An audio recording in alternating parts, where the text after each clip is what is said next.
Happy December. Okay, so in accordance with the Open Public Meetings Act of 1975, this meeting has been appropriately noticed, and I hereby call it to order. For information of our guests and attendees tonight, this meeting is recorded for rebroadcasting on the Township's YouTube website. With that, I'm going to call the roll as I've been doing it with the WebExes, which is different than if we were all sitting in the same room. I'm just going to call who I see. You could wave or just say here, and we'll acknowledge you as present. I'm not going to go in any particular order, just as I see you in my Brady Bunch window. So we have Dr. David Weaver is here tonight. I have Ed, you are here, but you're not on this commission. Glenn McFarland here is here.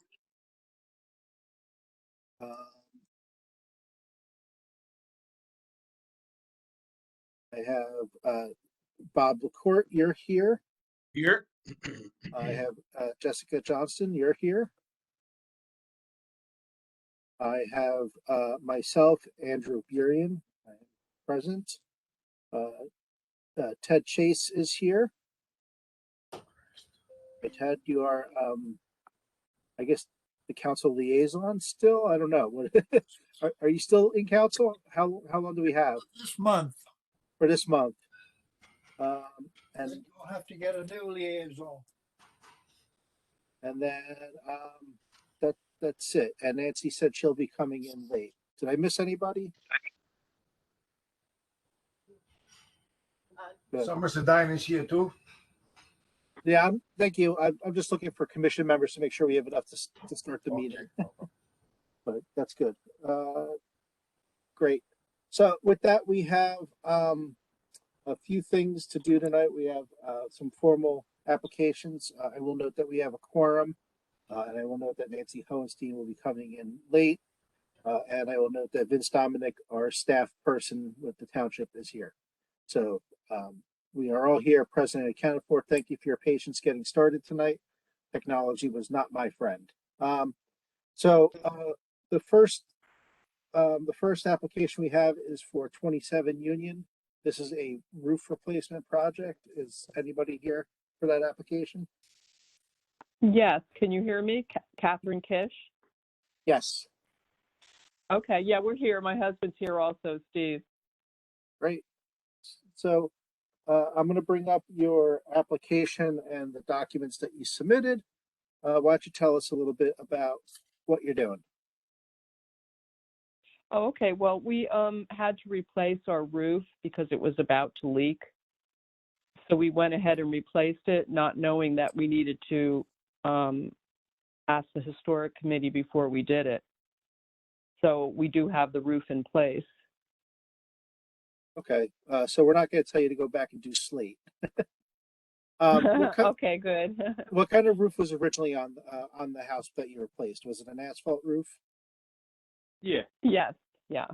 And we put a nicer looking roof on, which is what most of the people have in the neighborhood. And did you do any other work? Did you replace the gutters? The cedar shakes had to be replaced in the valleys because they had to put new flashing, the L flashing that they put in there. So they tore back the cedar shakes. They were going to replace them, and they replaced some, but they really didn't know what they were doing. So that's in my lawyer's hands right now. But I have replaced some of them myself. I used to do them years ago. Okay. But that's just along the head walls and such. So that's right. Yeah. That's just right. In the back, left and the right side of the dormer, they were really rotten. So when they started to try to just come up a foot or so, they were just all like disintegrated from the wick. You know, we had 2 layers of roof on it. We bought the house in 94, so it's 27 years old, and they were all blistering. The ones on the west side towards, the setting sun, they were all blistered or broken off over the left part of the roof, the rear part, and up top on the dormer section, they were all starting to blister up. So And I assume, the I two assume you're left side talking and right about, side of dormers, the cedar shakes have been removed and they got to be replaced. But there is asphalt there now. The roof is completed along with new gutters. Or there is Okay. tar paper, not asphalt. Sorry. can you see the screen? Are you logged in that way, or are you just calling in? No, I can't see. I just called the phone number and it right away I could Okay. hear your voices. Yeah, so I just left it. So I'm looking at a picture right now that's I'm assuming it's the rear elevation. It's looking towards the playground across the street, and it's got a sunroom on the side. Right. And if I look all the way to the top right-hand corner, I see the side of the dormer that just has asphalt paper. That's the area you're talking about that's just going to be repaired? Yes. Yeah, tar Yeah. paper there and in the valleys. Okay. Oh, yeah, and the front porch and the back porch from the gutters leaking had some shingles that were bad and they've been replaced and painted, so they look pretty good. The back porch isn't done, but the front porch is done. And the front left by the screened-in porch, they're done, where the gutter came down. And then repainted.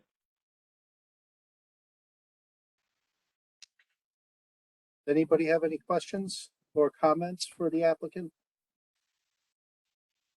No, I think it looks good. It's pretty much similar to what was there. Nothing. Oh, yeah, it's a little nicer looking shingle. The other was 3-tab, the old asphalt. This is architectural, which just about everybody in the town now has. Well done. That new roofs put on. Yeah, believe me, it The took me cedar weeks shakes to are hard decide. to find and hard to find somebody to do the work. So that's kind of why I'm doing it. But I have a bad back and I'm 65, so it's getting done. But Yeah, we don't know. Does the committee have anyone that they know that can do shingles? Because we can't seem to find anyone. we And tried the canes here. They don't do it no more. They don't climb ladders. We tried Zamet, and I asked Tim Kane, and they have a good business. They don't even know anybody that would want to do it, and that's part of the problem: finding somebody that wants to do it, but also knows how to do it. Because it's kind of like a dying art. It's not something that's done. Everybody puts aluminum siding up these days. Cedar shakes, maybe down the shore or up north, but not in this area. Not that I know of, anyway. Fortunately, as a commission, maybe Andrew, it's best for you, but we typically can't or don't recommend, people, unfortunately. That's fine. All right. okay, And yeah. I don't even know I anybody. try to go with people I know that was contractors, and they don't know anyone, and that kind of tells you, where we're Right. at. So We actually used Mill Roofing, and they actually told us that one of their sons could do this as his specialty, and he actually, did not know what know. he's doing. He didn't know what he was doing, and it caused us a big problem. But the roof is beautiful, and the gutters are subcontracted beautiful. out So and, by Mill Roofing, and the guys did a great job. And the gutter guys was Mill's guys, and they did a good job. Yeah. So we're happy that way. But So just for the record, the gutters are similar, right? They're. oh yeah. yeah, Okay. they're nicer. Everything is nicer than what was there before. Yeah. Okay. We try to keep our house looking like your typical Cape. It's built in 52. The house is built. Hey, Glenn, this is Dan Fortunato. Am I allowed to make a recommendation, or should I have them contact me in my office? And that would be up to Andrew. As he's Andrew? Yeah, this isn't the appropriate forum, but you can, I guess, have contact information. It's fine. Okay. Oh, okay, that would be great. Yeah. If you Yeah, can my help name's- us, that's fine. I mean, like I say, I did the 2 front sections that need to be done. The porch and the left side where the gutter was, where the damage was, were done wrong. And then still working on the back porch, and I got to redo over the porch, where the valleys are, and then the dormers. If you Part of want, it, I'm not as agile as I used to be. I mean, I used to do this when I was a kid in construction, and you're talking 40 years ago plus, so. So Dan, you're a contractor? if you want to, I'm an architect. My son is a contractor, Oh, but we that's right. use Sorry. a reputable roofing firm. So if you want to call my office tomorrow, my name's Dan Fortunato. At Fortunato Dan- Architecture. Okay, it's hold on. Dan F-O-R, Fortunato. yeah, it's Fortunato. Okay. And call my office tomorrow and I could give you some information. Yeah, that'd be great. Can you give me your phone number? Or? 609-683-0180. Okay. 0180. Okay, thank you very much. Thanks, Dan. And Andrew, if there's nothing else, I mean, I think this is pretty much straightforward. I'll motion to approve it as submitted unless there's any other comments from anyone in the neighborhood. Sure. Any other questions, comments from the commission before we accept that motion? I just wanted to say that I like the copper boot flashing. That's a nice touch. Andrew, I'll second the motion. Thank you. Thank I you. haven't accepted the motion yet. Okay. Any public discussion on this application before we accept the motion and move forward? Just unmute and come forward. Seeing there's no public discussion, there's a motion on the table. Any questions, comments, or amendments to that motion? Any second of that motion, Mr. Laporte? I will second it. So we have a motion, Glenn, a second, Bob Laporte. I hate these web meetings for this, to be honest. But okay, so if anybody has any objection, any of the commissioners have an objection, please come forward. Otherwise, no comment will be taken as an affirmative vote. With none coming forward, the motion carries, and you're good to go. I have to soapbox for 1 second. Just remember that anything that you do, it's an exterior modification to your house, does have to come before the commission. So I know roof contractors like to jam things through because they don't really particularly pay attention to what the codes and regulations are for historic districts. But you're in one. So if you're going to make modifications, just keep in the back of your mind that it has to come here first. Yeah, we Okay, lived here sure. 27 years, and then I put a new, I guess I was younger and more ambitious or good back.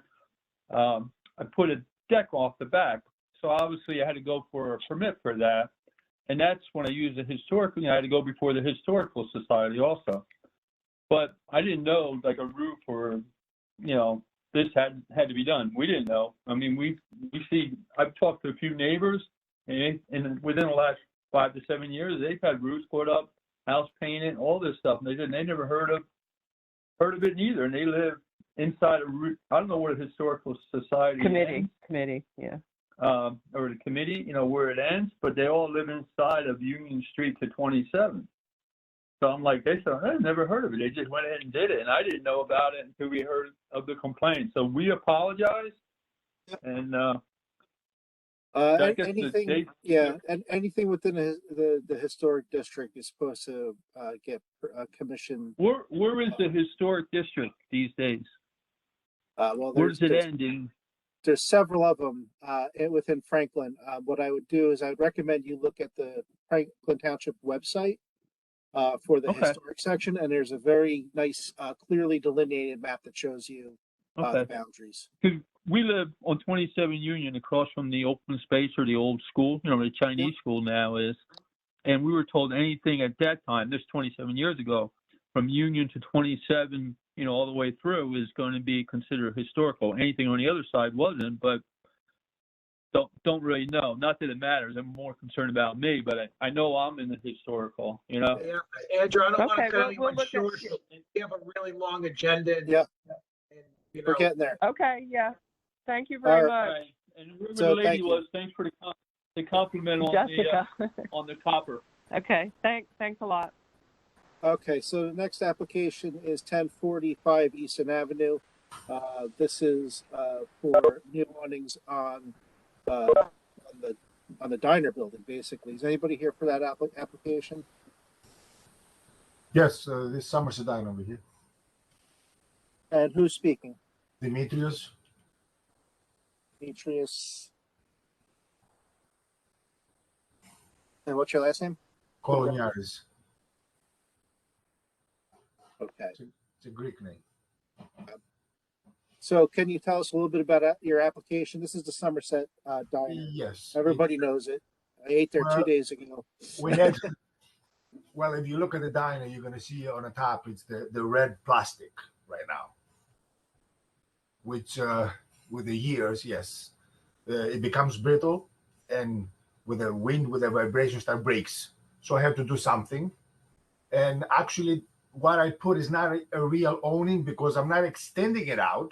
I'm just covering the red with a similar color. So you weren't going to see a big difference. Okay. It's very vertical. It's not going out. It's an idea for me to cover the red, not to have any pieces falling down. So the gist of it is that you're recovering the red, which I Yes. just put green on all the way around. It's red again. It's reddish, the color. Yeah, my pen is green on screen. Okay. And then you're doing these pieces over the windows. Yeah, just to break, not to be the whole thing one thing, like a design thing. Okay. And you're not going to put any lettering or signage on that? No, It's just a decorative element. nothing. And they're three-dimensional, right? They come out like a ribbon? They come out maybe a couple inches. It's just to cover on the stainless steel. It's not really extending out at all. It's like maybe you can see the angle. So 10 inches, it says right Yeah, here. yes. Okay. But where the stainless steel is, so it's just covering it. It was a solution to the problem. That's what it is. Are you wrapping the backside of the building with it too? No, because whatever was the plastic, that's where it's gonna go.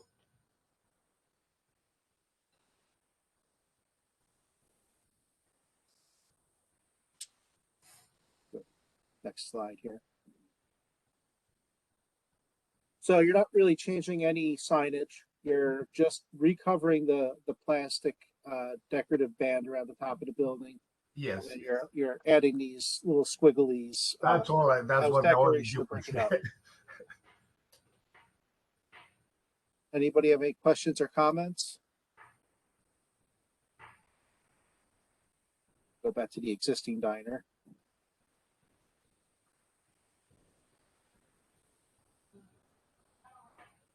Is the stainless steel still visible on the top and the The bottom? top end, yes, it's still visible. The bottom, I had to cover this way. If something breaks, it cannot go down. So that's why I'm putting this. On the steel band stays. Is that what you're saying? It's covered. It's covered. It's still there. I'm not changing it, but it's covered. It looks like that it's going in this Oh, notch. the steel band Yes. is Yes. You can see right there. Yeah, you're correct.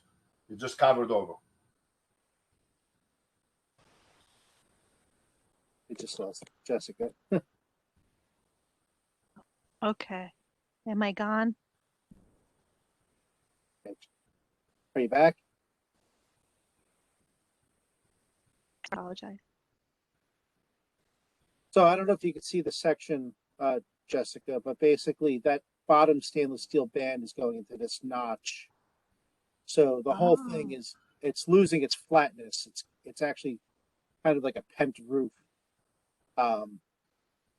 now. So it's a pent roof that's coming out 30 inches, and then it's got the ribbon piece.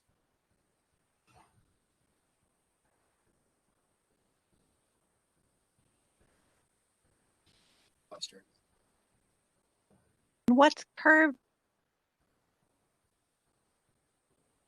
Those curves, these white accents. The white thing is just an accent, just not to look completely all one line, just to break the design. That's all. It's called an eyebrow. It's an eyebrow owning. It's just an Right. owning on the top of it. You back, Jess? I thought I was. Okay. So I'm gonna go back to the that section there. So it looks like to me that bottom chrome band is going away.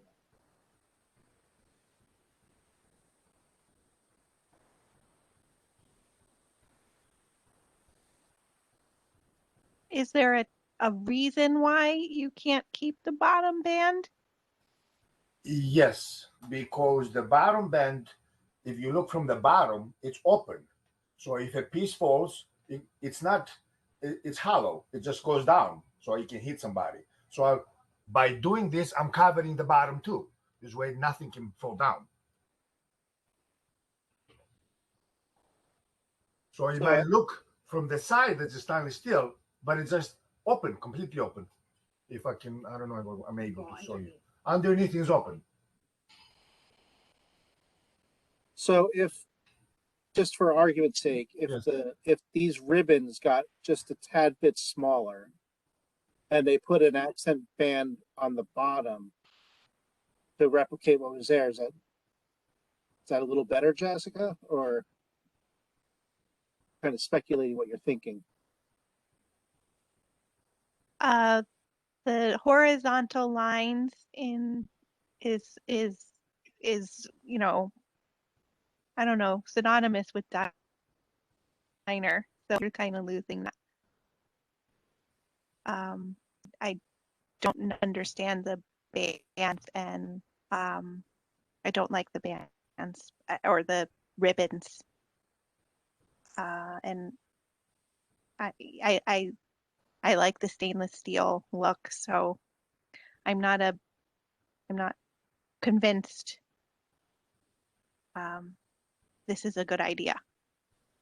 So I'm trying to learn what technically is the driver for this, so it's not a hardship.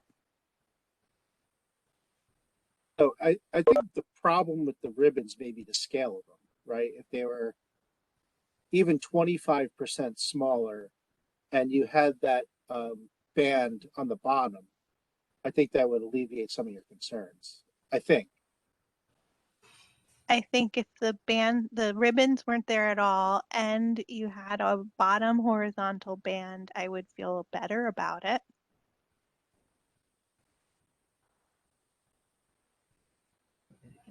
What do you mean? This is Phil Green with Lumark Signs. And I don't know if I'm able to share a photo, but the chrome that we're speaking about is open space that the customer is trying to cover. Right. It's not really appealing to the eye. You look up into, behind and support beams. I have a photo that I'm looking at. I don't know if I'm able to share it. don't think we can unless it gets emailed to Vince. But let me try and, if you could see the screen, what I guess I'm hearing is that piece of chrome, that band is actually sitting out here proud, and there's something that ties it back to the building. Yes, and it's beams, and you can see through when you're walking underneath. You don't see stainless steel; you just see the beams, and it doesn't look good. And it's a way, if a plastic piece breaks, it's going to hit you in the head because there is nothing holding it.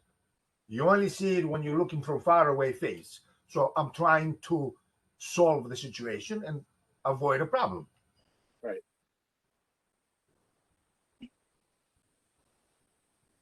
And it doesn't look much different. It's a little bigger, but I went with the same look. So this chrome band at the top that's the existing band, right? Yes, yes. So again, going back to my doodling on screen, you have this existing chrome band that kind of comes out like that.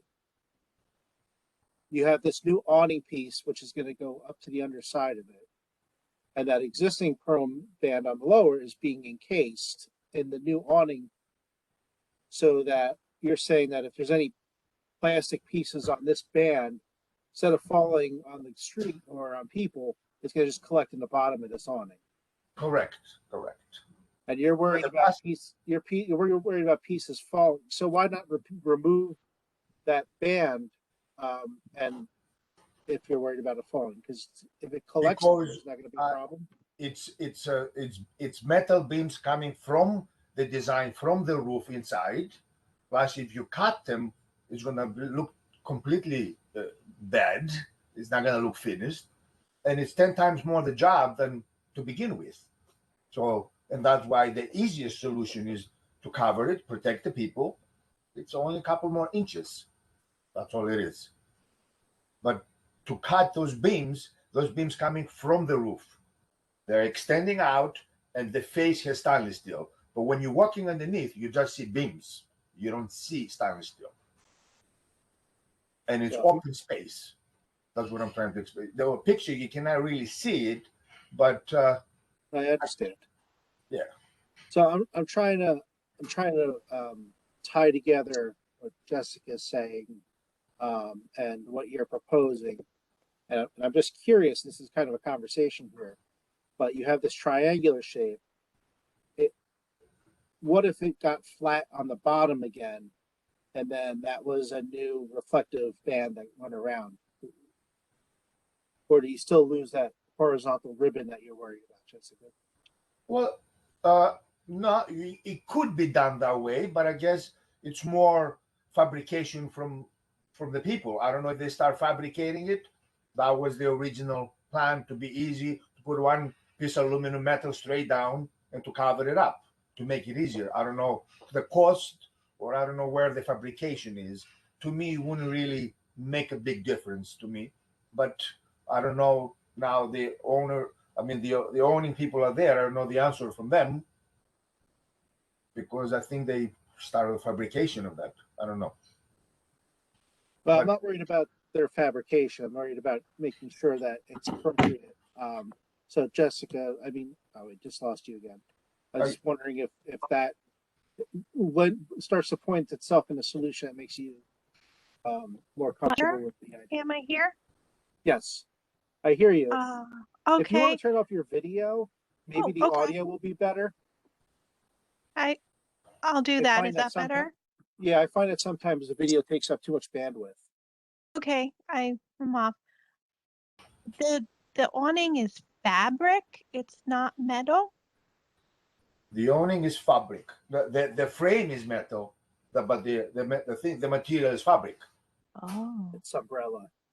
that's very different then. Yeah.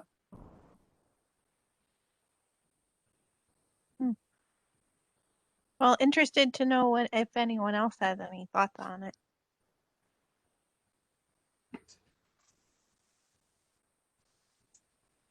When? You had to go there. I honestly, Andrew, don't care. That's not. It's fine with me. What? Let's just dig. I mean, and it is kind of with me too. What's the history of the building? What's the age of the building? I mean, I know we're looking at diner, style, but how old is this, and what's around it necessarily? Does that matter here? Well, it's got a strip center to the left of it with McDonald's, a Dunkin' Donuts, And this is probably what, 50s, 60s, 70s? yeah, around there, I would guess. Yeah, Well, I would think that Glenn, the most important thing is whether it has any visual impact on the canal. I mean, secondary on the district as a whole, but it's around the strip center and other retail of the same ilk. So really, the most important thing is, does it have any visual impact on the canal? Well, there's also Marconi Park across the street, so there's a little bit more. But it's a business corridor. It's congested. But if you put the picture, the original, which is red, other than the fact that it's a little more red, there's no difference at all. McDonald's is red. Wendy's next to us is color. It's like, and we're not changing much. We're adding a couple more inches of the red. I don't think we're changing any characteristics or any picture here. The only thing the difference is those eyebrow awnings. That I wanted just to make a design. Is this what it changes the big difference? I don't know. But in the eye, I don't see a big difference. It's still red. So, and it's a couple more inches bigger. That's all it is. Well, it's 30 inches bigger. It sticks out 30 inches from the building. It's the length, but in the eye, it's in an angle, yes. But 30 inches from far away, when you're from the highway, you don't see that much because it's the cars that they're moving on a road. So from far, you're still red. The aluminum came out 15 inches already.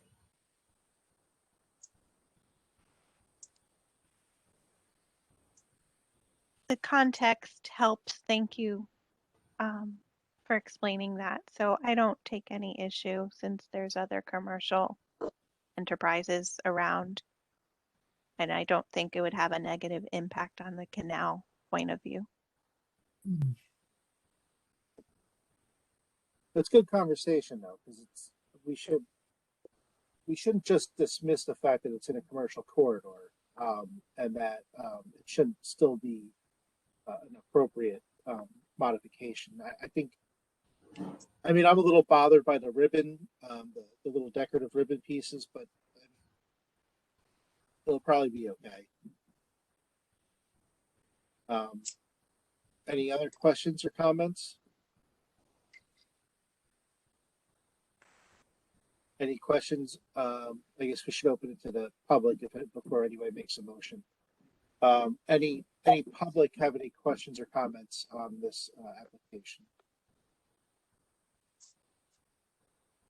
Seeing as none come forward, does anybody want to make a motion on this? I'll make a motion to approve as applied for. Is there discussion or amendments to that motion? I'll second that if there's none. So Glenn second. Let's go. Anybody opposed, please come forward. Otherwise, this will be accepted. Your non-response is a affirmative. I'm going to vote no, just to be difficult. No other no's? Okay, motion carries. So this is okay.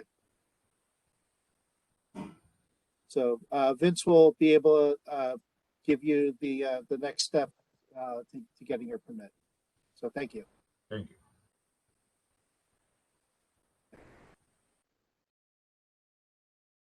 Next item on the agenda is 1008 Canal Road. This is the John Honeyman house. Ed, you're here. Dan, your architect, is here. This is picking up, I guess, where we left off in the last meeting. So give me 1 second. I'm gonna go to your application.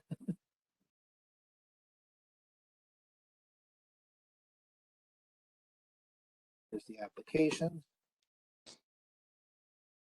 In 1700s. That's the important thing to take away from this. This is an addition to the property.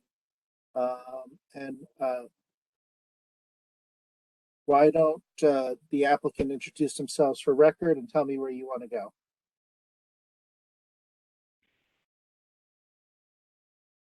Thank you, Chairman. Ed Potasnik, 1008 Canal Road. Really appreciate the feedback at the last meeting.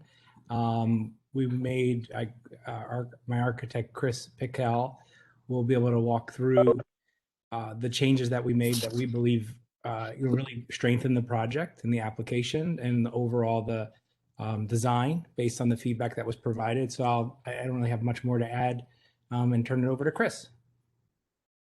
Hi. Yeah, we appreciate the feedback. It's always an opportunity to make a project stronger, and we think we have a better project that we're presenting to you now. We went through all the input and really tried to take things to heart and to think this through a bit more. I think that the plan is fairly clear now. It delineates what's the existing building from what's the proposed additions. We spent a bit of time simplifying things. We simplified the massing. We simplified the windows. We simplified the number of windows. So not to interrupt, but what would you like me to have on screen as you talk through this? Well, let's just go through. We'll start with the elevations then. That's probably where the bulk of the conversation is. So these are the four views of the building. Up on the top, we have two details. The one on the detail on the right to the center of the sheet is the little hood over the front door, showing a very simple crown molding and board detail. No brackets, just coming out 2.5 foot, 2 foot 4 inches over the front door. We had a larger porch there, and we simplified it to just a simple shelter over the door. To the right of that is a detail of the existing, and squinting at the old photo we have from the early 1900s, there's really no box cornice, or there's almost no detail at all on the eaves and rakes of this building, just really simply a board with a half-round gutter on it. So that detail shows both the eave and the rake condition on the historic part of the house. And then going down, but below that in the center of the sheet on the right is the front elevation that faces the Canal Road,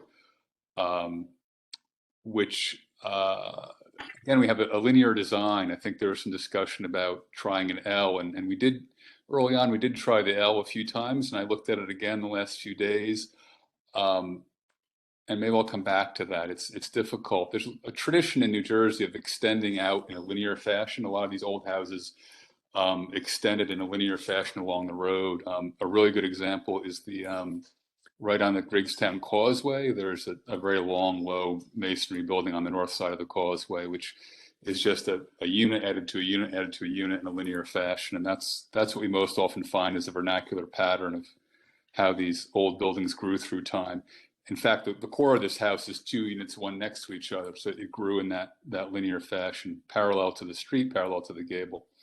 So a variety of reasons why we chose to do that, but precedent is one of them. So to the right of the old house, I think we simplified the roof lines. We got rid of a dormer. We broke the roof a little bit at the hyphen connector piece.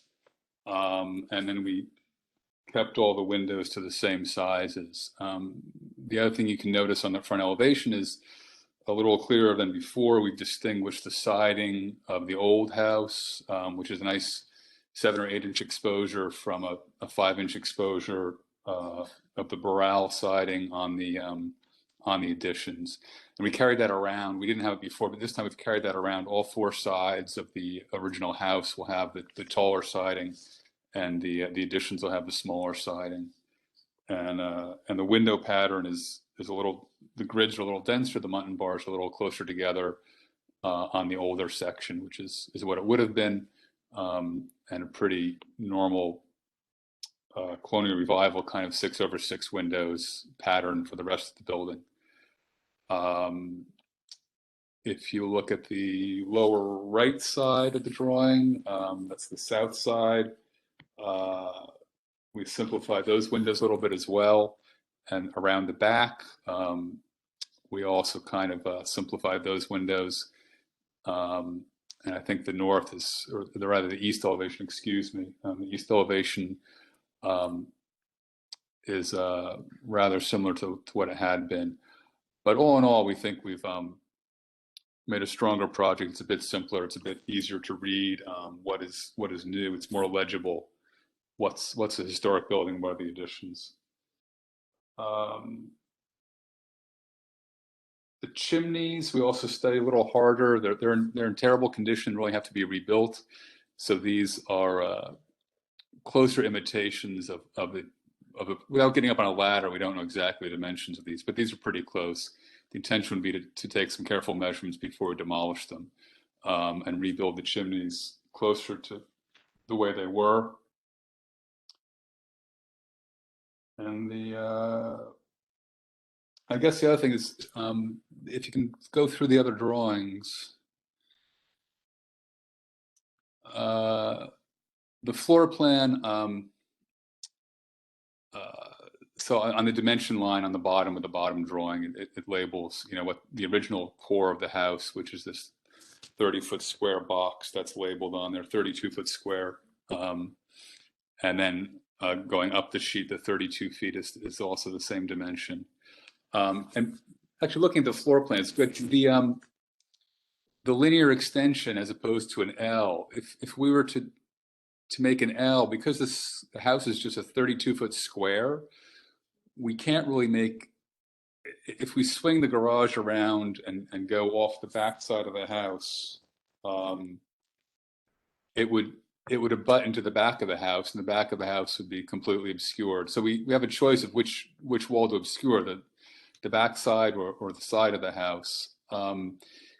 If we were to make a true L and have the back of the house free so you could look out into the backyard, then we'd have to have this connector between the old house and the new addition.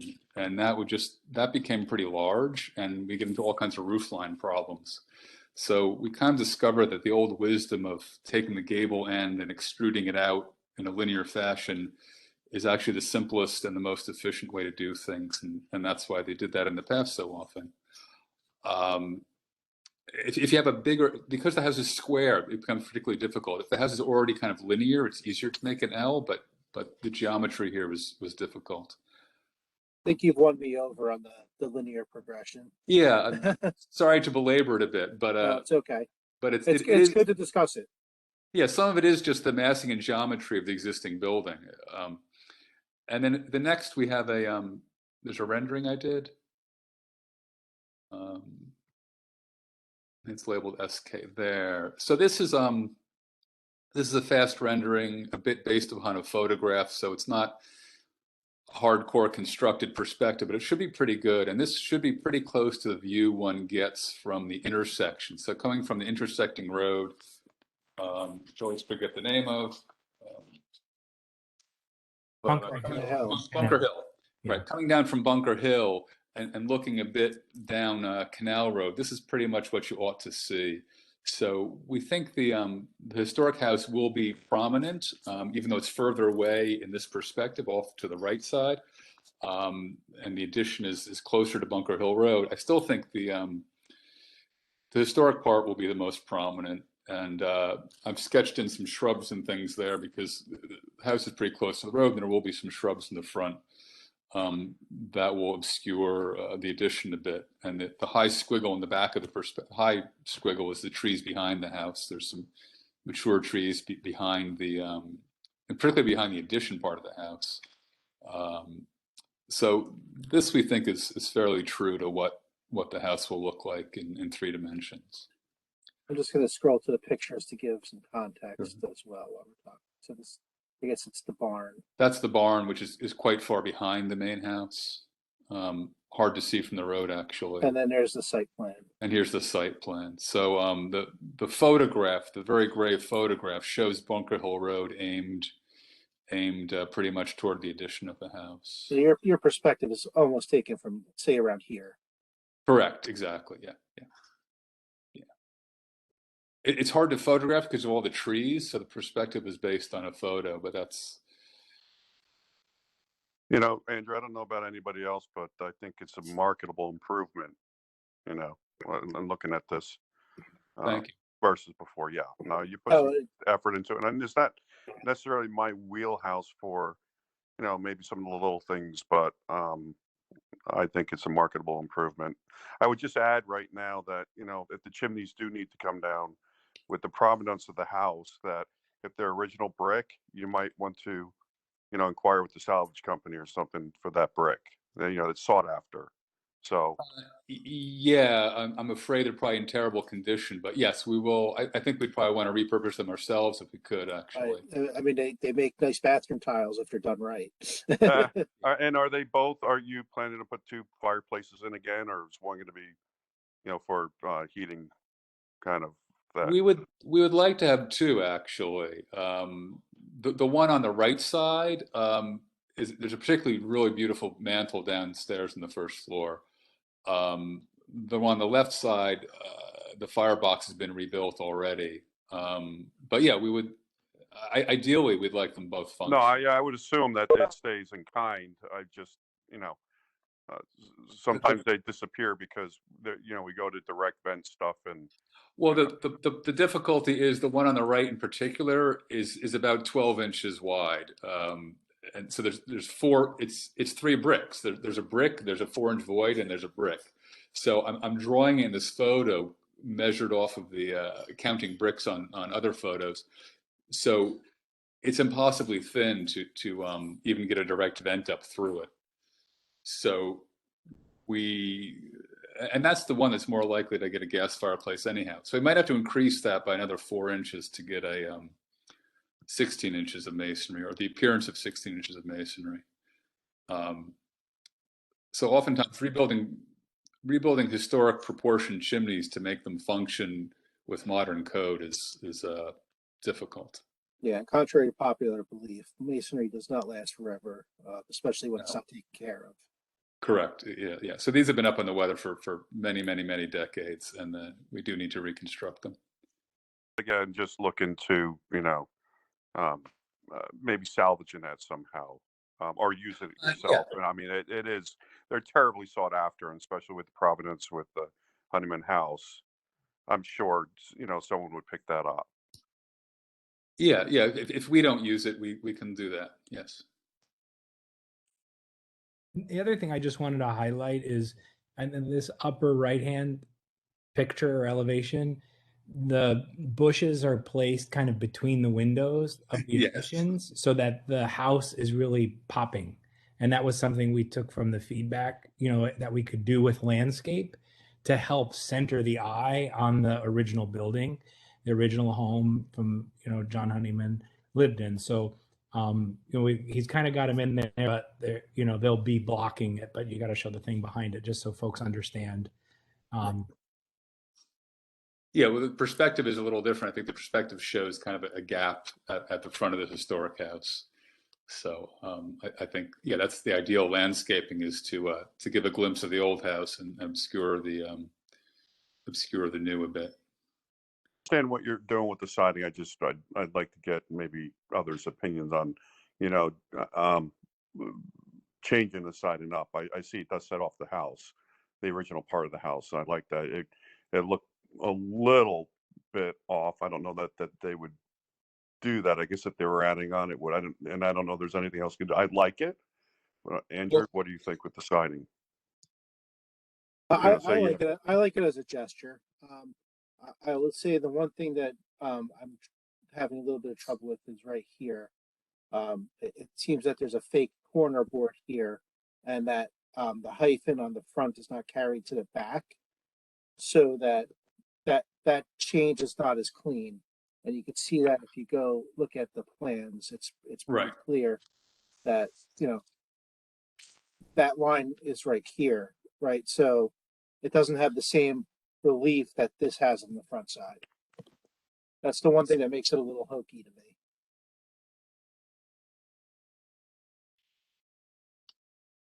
But other than that, Glenn, I mean, it's a little disingenuous, to be honest, because if you're replacing the siding anyway, you're replacing the siding.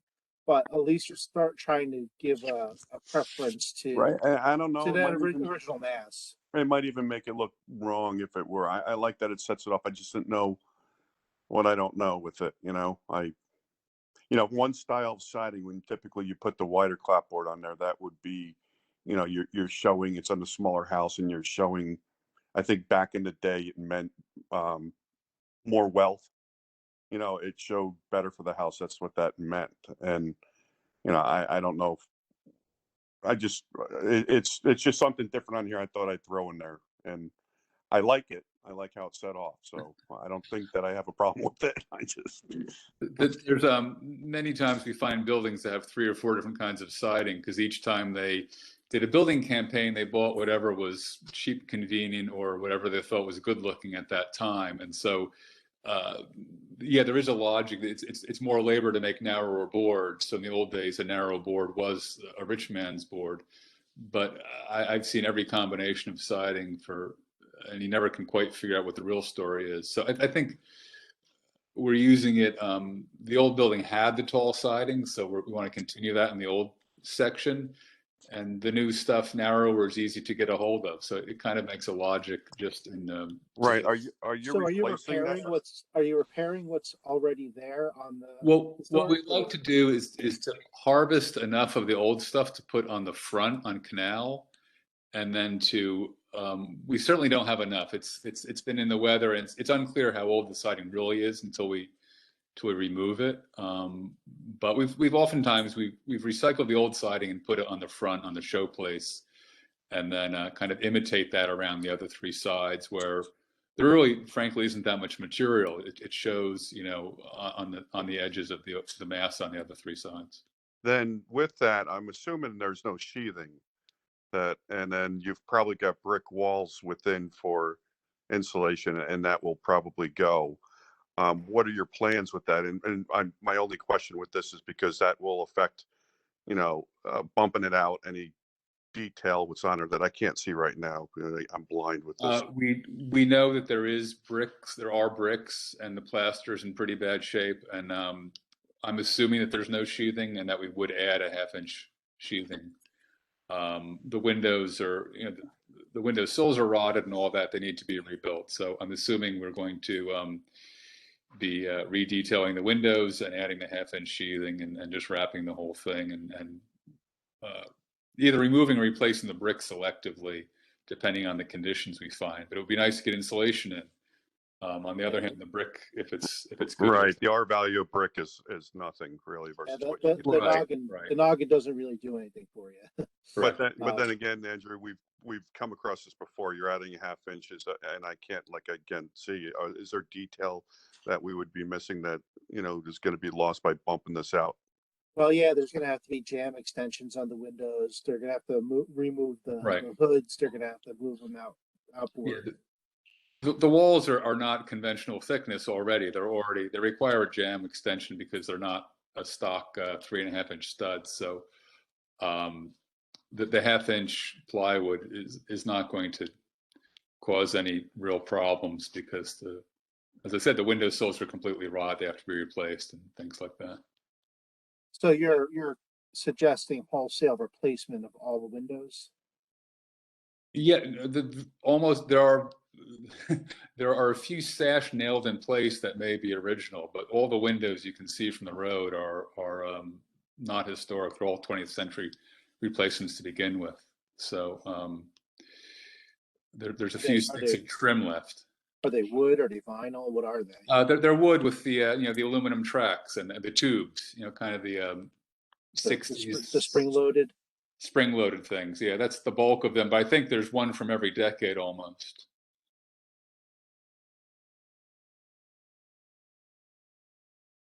Does this package have window and door detail? We haven't detailed the windows and doors yet. We intended to reuse the front door, which is there now. We intend to, you know, match the details of the windows that we find. But as I said, a lot of them have been hacked through the years anyhow. We would need, I think the ones on the front of the house, in the oldest room actually, is the most intact trim. So that's the window detail we're replicating. But it's just a plain 1x4 board. We'll measure to see if it's 3.5 inches or 4 inches, and if it's you know, 3/4 thick or 7/8 thick. So we don't really have much to say about the interior, but I am going to ask the question: what if any fabric from the existing house is being retained inside? Like, you know, are the exposed beams being retained? Are the floorboards being retained? You know, just given the special nature of this particular house, it's of, you know, interest to make sure that some of that fabric remains. So yeah, so the if you look at the floor plan here, the lower drawing is the first floor plan, and in the center of that, there's a room with a lot of dotted lines running up and down the sheet. That is the oldest. To the right of that, there's a room with a lot of density. Correct. That's the old box. So the lower right corner, the front room of the house, has, I assume, to be the original mantle. It's a very beautiful mantle, and the fireplace is beautiful. The two windows in the front, the trim is original, but the windows have been replaced. There's exposed joists up above, which are lovely and will be retained. The floorboards are actually old planks wide, running parallel to the ridge, parallel to the road. Those will be retained.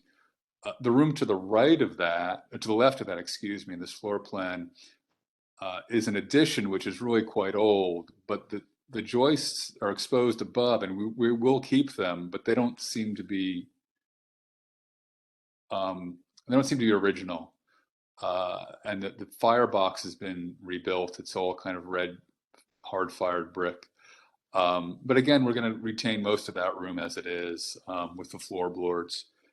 Going back, there was a whole series of kitchens and bathrooms cut in, and a lot of the fabric is gone in the back section, the back of the old house. Up in the second floor, which was really an unfinished attic when it was built, that had been finished. It's now been gutted, so there's a bunch of 20th century studs that have all been, the sheetrock's been removed, so that's all been hacked a bit. But there are old floorboards up there, and the framing is old. So there's not a lot left. Those front two rooms on the first floor are where the bulk of the original fabric is. And we'd like to keep it. We want to keep the framing. We want to keep the exposed floorboards. We want to keep the exposed floor joists. We want to look up between the floor joists and see the old wood floorboards of the attic. So that stuff will all be kept.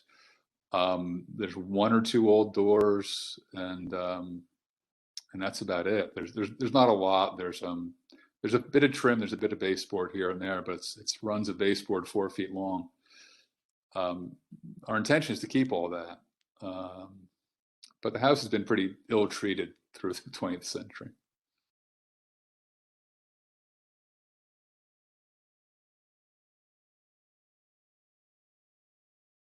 Any additional questions?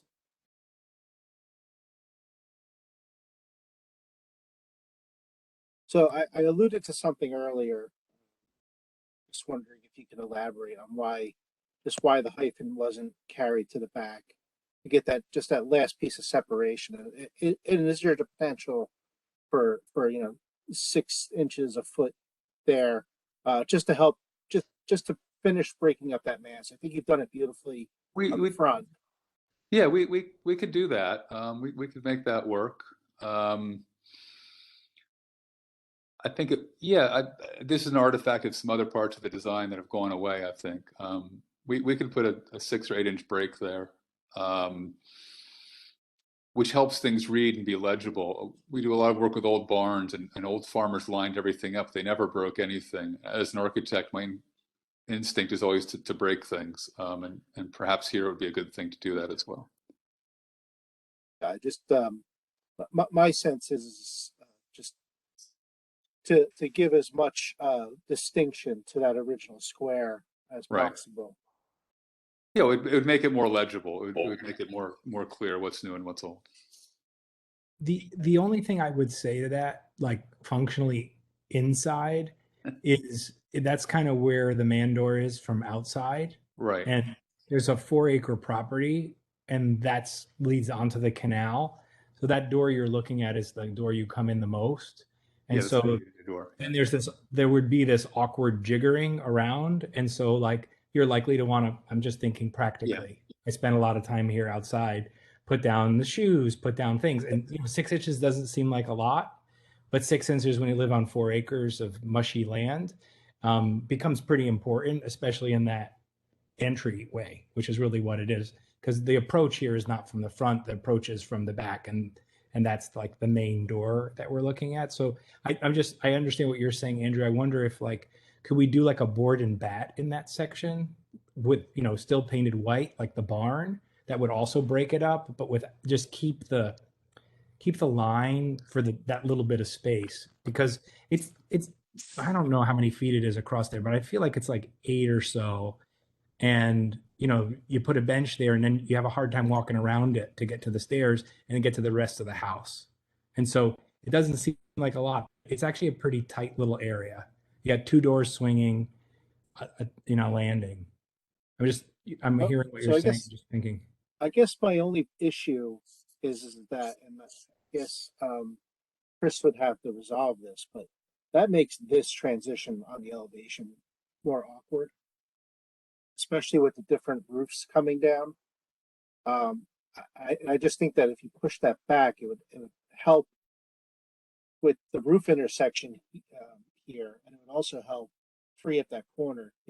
Because right now you're just applying a board to break the siding. So Which we've seen many times in old buildings. it does happen. It does happen. What if we added another board to the left? I mean, it's really hard to, you're not going to see this from the canal. It's a good 400 feet from it. You'll sort of make it out. I can hardly make out when I walk past the barn part, which is 250 feet closer. So I think function over, just in this back portion, if there's some other way, I would love to work that out. What do you think, Jessica? I think I just want to take a step back and just kind of corral this a little bit, because in other applications we have maintained that we'd like to see window types and door types within the package, the suggested materials or cut sheets, and that's not part of this package. Some of the materials. Yeah, go ahead. Oh, did you submit window cut sheets with this package, or No, am I mistaken? on the drawing we've called out, Marvin Elevate windows. Oh, okay. So they're listed there. So I think, Jessica, where we're going to lead with this, just so everybody's thinking this way, I'm not sure that we are going to be able to wholesale approve the entire applications.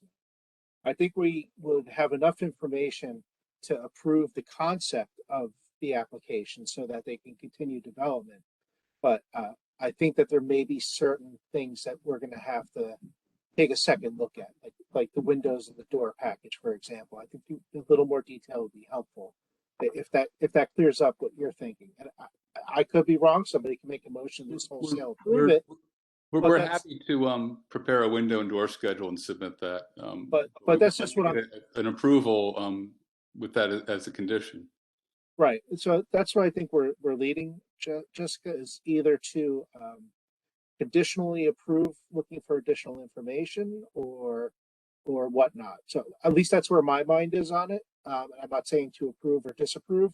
I'm just saying I think that in order to help them to further develop the concept, there's a lot of work here where I don't think it would be fair to encumber the applicant with having a full, complete construction set of documents for a schematic level approval on a project of this size. That's just kind of where my mind is. So, conceptually and schematically, if we're okay with it, and we just need additional details on certain things, I think that would be part of the condition. Yeah, I would be okay with conditions that the full package for what would be on the checklist, or as part of the package or requirements, if those are submitted later, that would be fine. I don't have anything. I have one finicky thing, just the overhang at the front door. It would be, the proportion seems a little narrow, and I would recommend to just put another 6 inches on either side of the door, just larger, wider overhang. And then I had a question, just how you're working the utilities to the building. The existing photos seem to have such a mess of utilities, and just wondering where the utilities are being brought and if they're aerial and how that's resolved. But that, again, is more of a construction technicality. Well, but it would be nice there's to other know. things part of that, like we're going to want to know where the air conditioning condensers are. and stuff Yeah, like that too. Yeah. So there's a whole site plan portion of I this. believe the air conditioners are on one of the drawings. You did ask that last time. In the We're showing those at the far side, the far right of the first floor plan. That's not you. I'm going to put eyebrows on every window. But I think Glenn was talking before. It looks. I really do appreciate the difference in the size of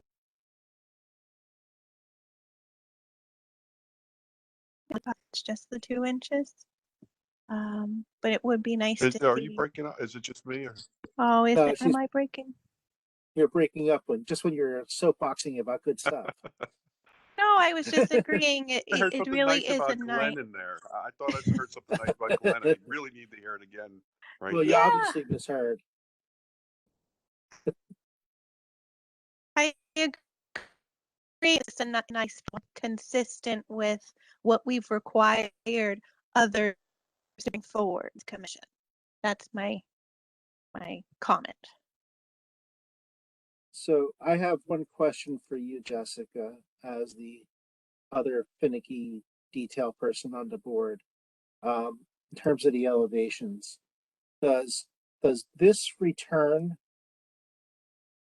would a hip return bother you on this elevation, or you think that that's okay? I don't mean to put you on the spot, but I've been going back and forth with that in my mind if that's okay or not. Yes, it's okay with me. Yeah, it's a very low sloped roof. I don't think it's readable if you were the person standing anywhere on this site. It doesn't bother me whatsoever. And plus it's on the rear-ish side, not from the street. It does not bother me at all. Okay. And the lack of relief on the back doesn't bother you over here? That's another construction element because, you know, we don't know the wall section, how the hardy board is being treated, you know, required of that. So if that's being and the wood siding is not, it's not resolved, and there might be the hardy, if there's a rain screen, it might protrude. So I don't know how that's resolving the materials next to each other.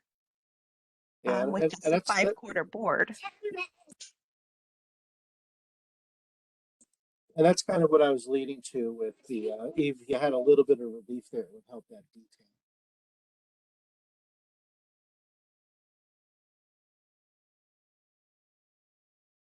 Sorry, my 3-year-old busted in down here.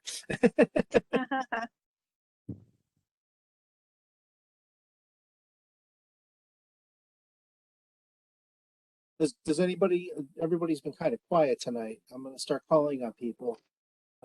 David Weaver, do you have any comments? No, I think we covered a lot of the stuff that we asked for last time. I'm thinking this looks nice, but I know we're discussing some of the details, but it's big difference from last time. How about you, Nancy? I saw you sneak in. You have any comments or thoughts? I'm not trying to belabor it. I just want to make sure. No. I'm just thinking that in terms of the back, your question about that little bit and maybe 6 inches, the vertical board between there's a vertical board between the old wider siding and the new siding. So I think that there's not a problem with the 2 different materials because of that board. Okay. So nobody has a problem with the guys on the roof? They're just hanging out up there.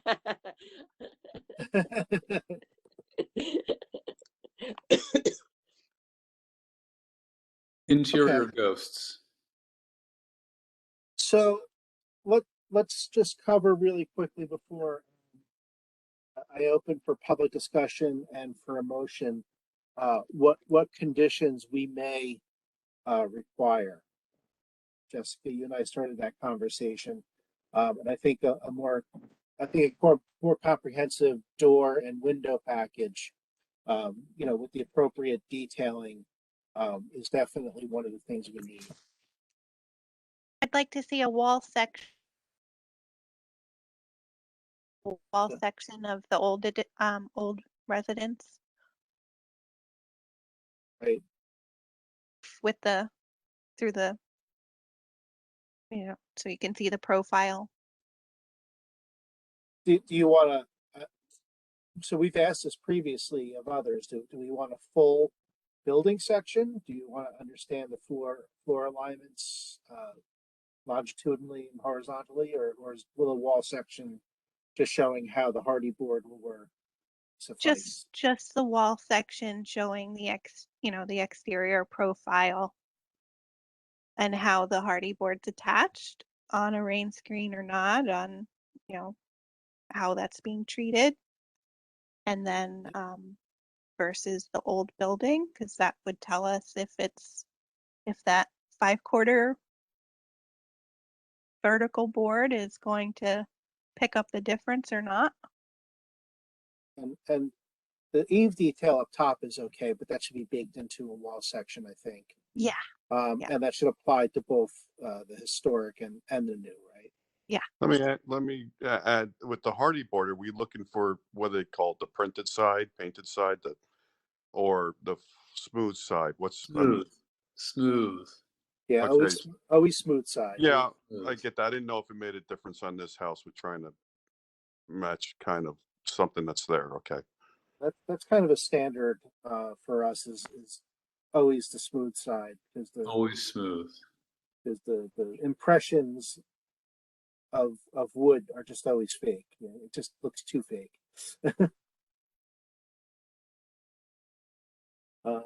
Okay. Did we call out as part of this? We have the half round gutter detail.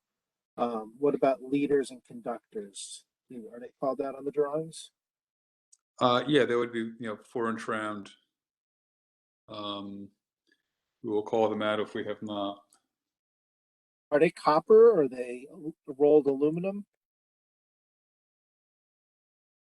Let me see what we wrote about them. Right I now, think we're just going to go for aluminum unless we can afford copper, but let's assume they're aluminum. Yeah, they're K aluminum now, so I think Right now they're K aluminum. We're going to upgrade from K to round aluminum.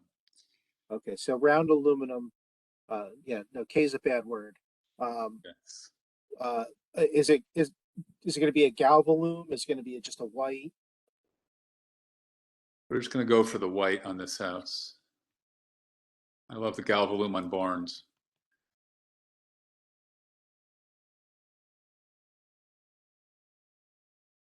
And then in the last time you're here, we talked about the shutters, and we talked about whether you're going to replicate the shutters or put new shutters.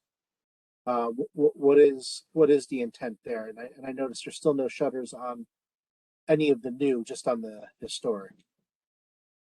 Yeah, they're not in the perspective, but we would put the just the 3 pairs of shutters on the first floor of the Canal Road side. So are you going to reconstruct the existing? I think it's easier to get new ones. We took a look. We didn't take a close enough look at the existing ones. I typically find they're in terrible shape, but as there's only 6 pairs, it may be worth restoring them. It's not like there's 50 pairs. They can be basically made out of Abatron at the end of the day. It's all painted, right? They're all painted, correct. All epoxy. Okay. So the shutters will either be repaired or replaced in kind, is what you're saying. We're going to replicate them. Yes, we want to replicate them. Yeah. And they'll be on their pintles and dogs, so the hardware will be properly operational. Yeah. The hardware is usually salvageable. Yep. And if not, there's tons of supply houses that carry that stuff now. And so we talked about the doors. We talked about the chimneys, and we talked about that it's going to be hardy plank siding on the new. You're going to salvage as much as you can and replicate what you can't on the existing. Correct. With a focus on the front elevation. Yes.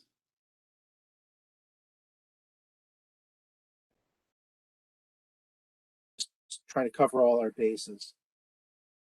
And then the one thing that go to the site plan.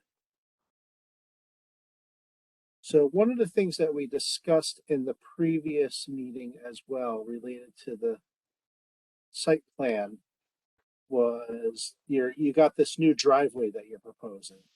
Yes. So you're abandoning the gravel entrance over here, correct? We'd like to leave the, I guess, the easternmost section of that, but abandon the section that comes right into the corner of the house. So kind of roughly where I am, you're leaving an access road to the barn. Correct, exactly. So that's more of a service road, not to be used day to day, but we don't want to give it up. And then you're proposing over here a long swooping driveway to the back of the house. Right, to get us away from the intersection. And that section of Canal Road has far less traffic than further west. I'm so confused by my directions here. Further west. I think of the millstone is running north-south, and so this just confuses me. It's okay. This part of town is so remote, compasses don't even work here. At any rate, so the long sweeping driveway is to get our ingress and egress day to day away from the intersection and make it safer for everyone involved. Well, I would argue that it's equidistant, if not a little closer from the existing. So Right, but there's less traffic there. Most people turn on Bunker Hill.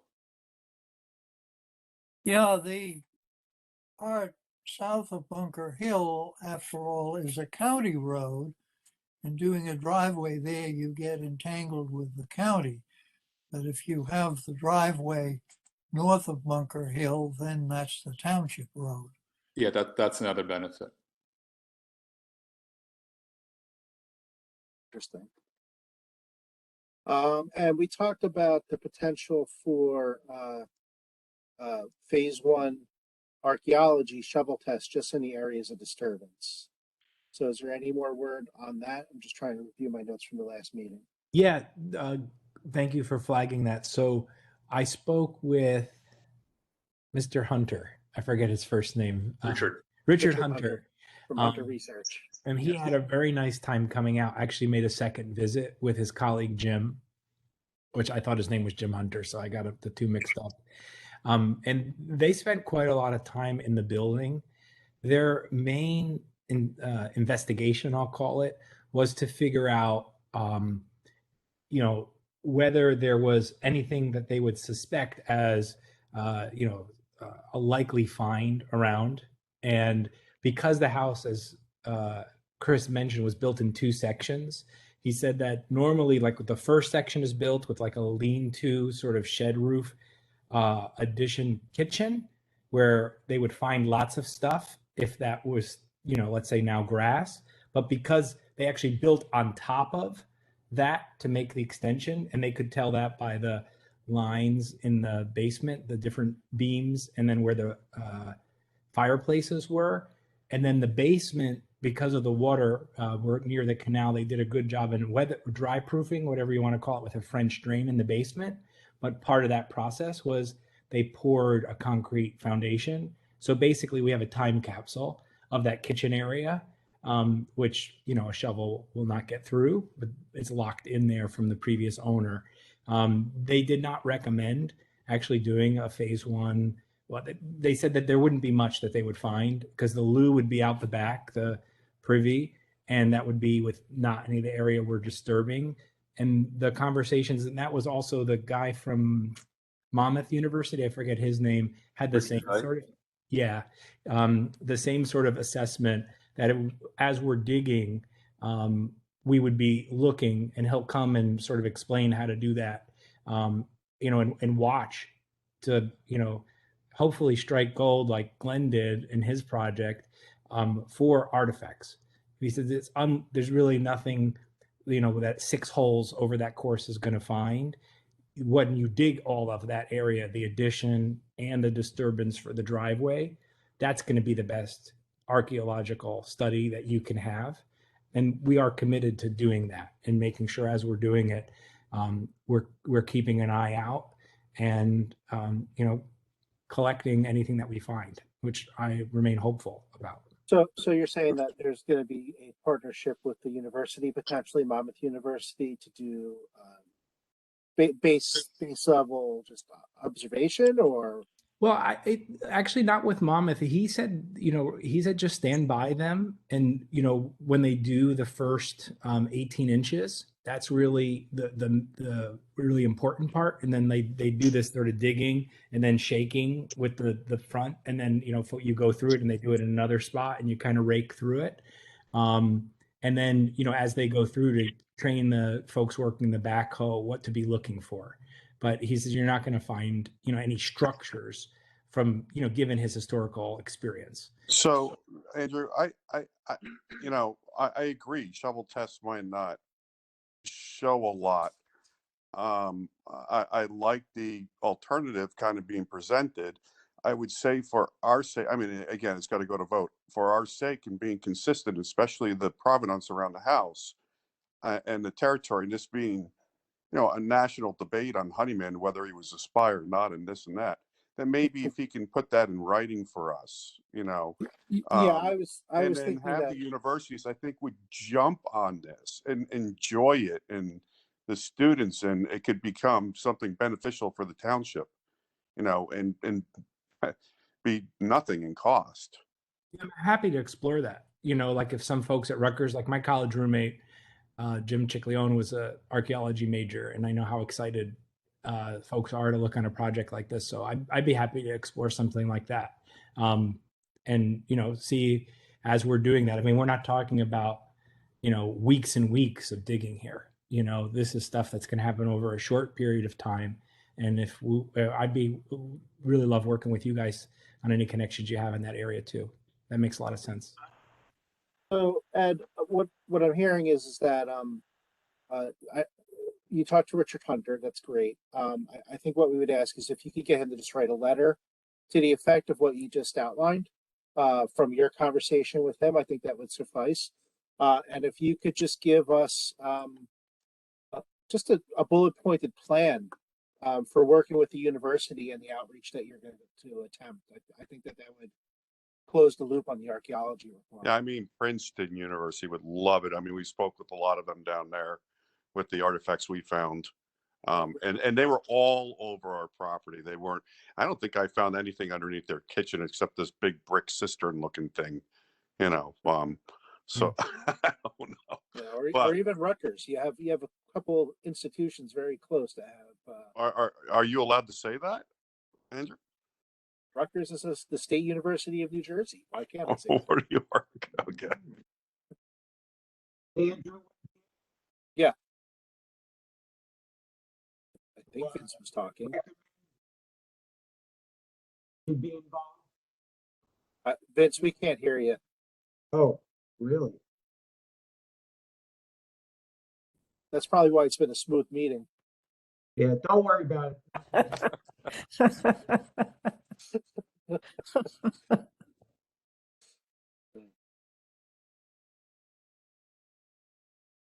Are you done trying, Vince? Do you want to put something in your chat? Can we put it in the chat?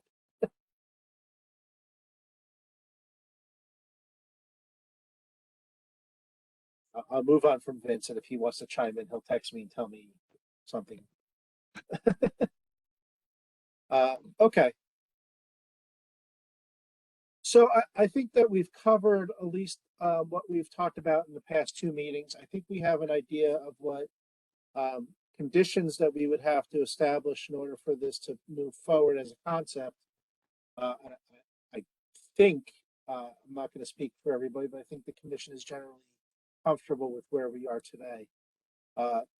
Does anybody else have any questions, comments, or things they want to interject from the commission before I open it up to any public? I see some public members on the WebEx. You're off mute now. Buddy? Just checking to see if you can hear me, Gary.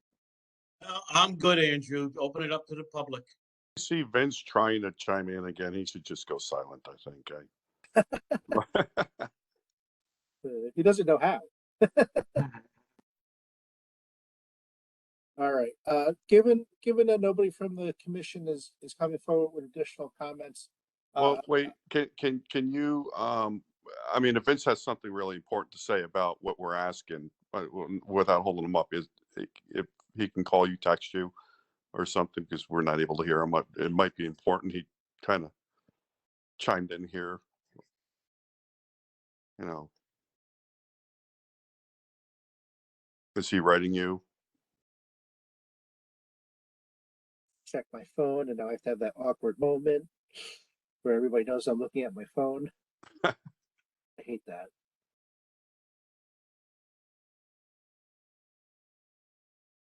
He said not important. One word, no space. So You're looking at his name tag, not what he's saying, though, right? I'm sorry. Wow, it's getting deep in here. All right. With that, I'm gonna make a motion. I just need one. I guess I'm supposed to do this. I don't really need to do this per Robert's rules all the time, but do we have a motion to open to public discussion? I'll make a motion to open. All right. Since I'll we second. have that, anybody from the public want to step forward and make comment, please just unmute yourself and introduce yourself. Do we just start, Andrew? Hi, Barbara. Yes, you could just start. Just say your name for the record. You're the first one. Okay. My name is Barbara Tenbrook. I live at 2346 Amwell Road in the East Millstone Historic District. I want to start by encouraging the archaeological dig around the house. We missed one opportunity to do some digging or dendrochronology, and I think it's very important at this time to push forward and ask for archaeological digging and things like that. I'm not an architect, but I know about the Secretary of the Interior standards, and the Secretary of the Interior standards pertain to historic buildings of all materials, construction types, sizes, and occupancy, and encompass the exterior and the interior, related landscape features, and the building site and environment, as well as attached, adjacent, or related new construction. I'd like to know if this new construction is removed at a later date, is the essential form and integrity of the Honeyman house unimpaired?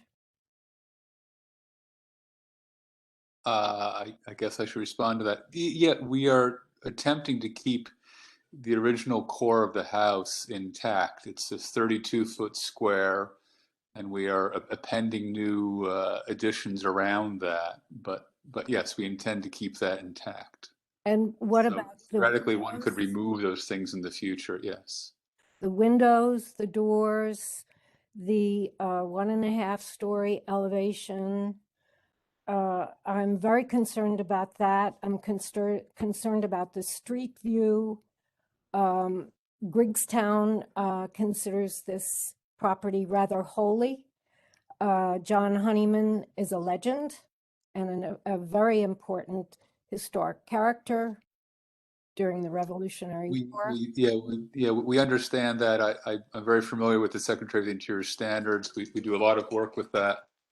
And this house has suffered a fair amount of neglect through the years. So we're doing what we can to retain what's of value there. Well, the repairs and the alterations shouldn't damage or destroy the materials or the features or the finishes that are important in defining this Honeyman house and its historic character. Extremely concerned about that. It's a huge, huge alteration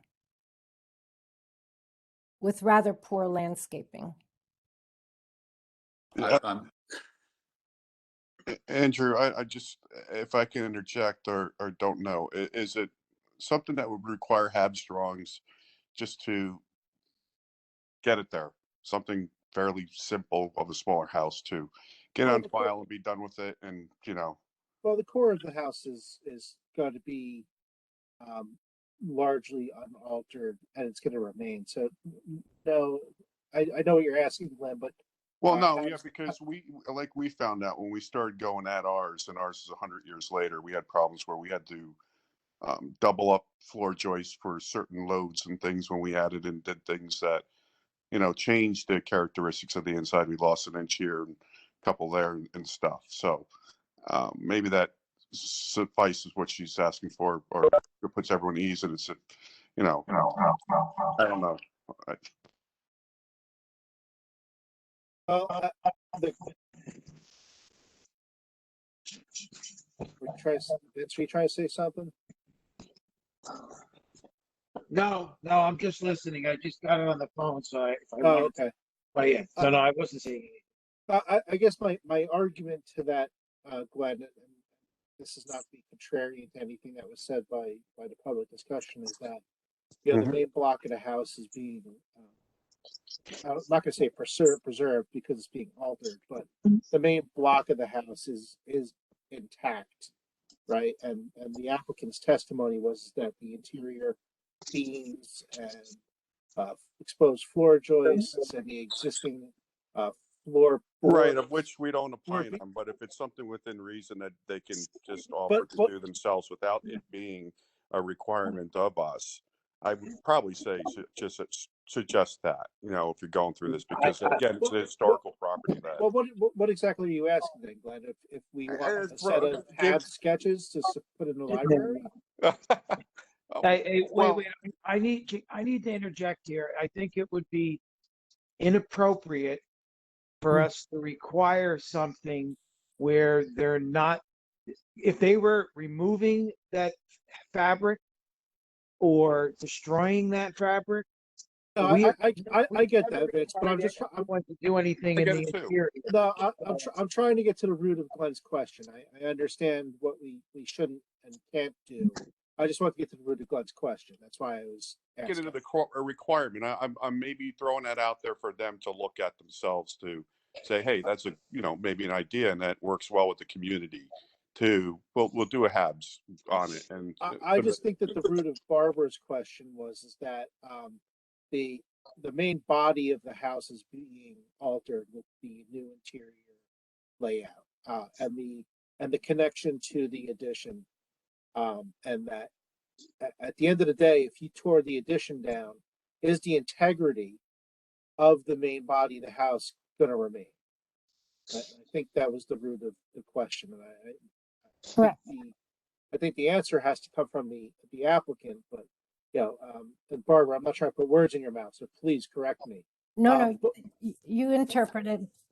But I think that the half-story exposure on the front elevation, preserving that, the quirky low windows that are on the second floor, right, and the things that make up the integrity and the fabric of the existing are retained.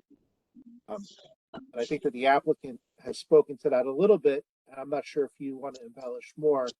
But Barbara, does that get to the root of what you're asking? I'm sorry. Yes, Andrew, you said it well.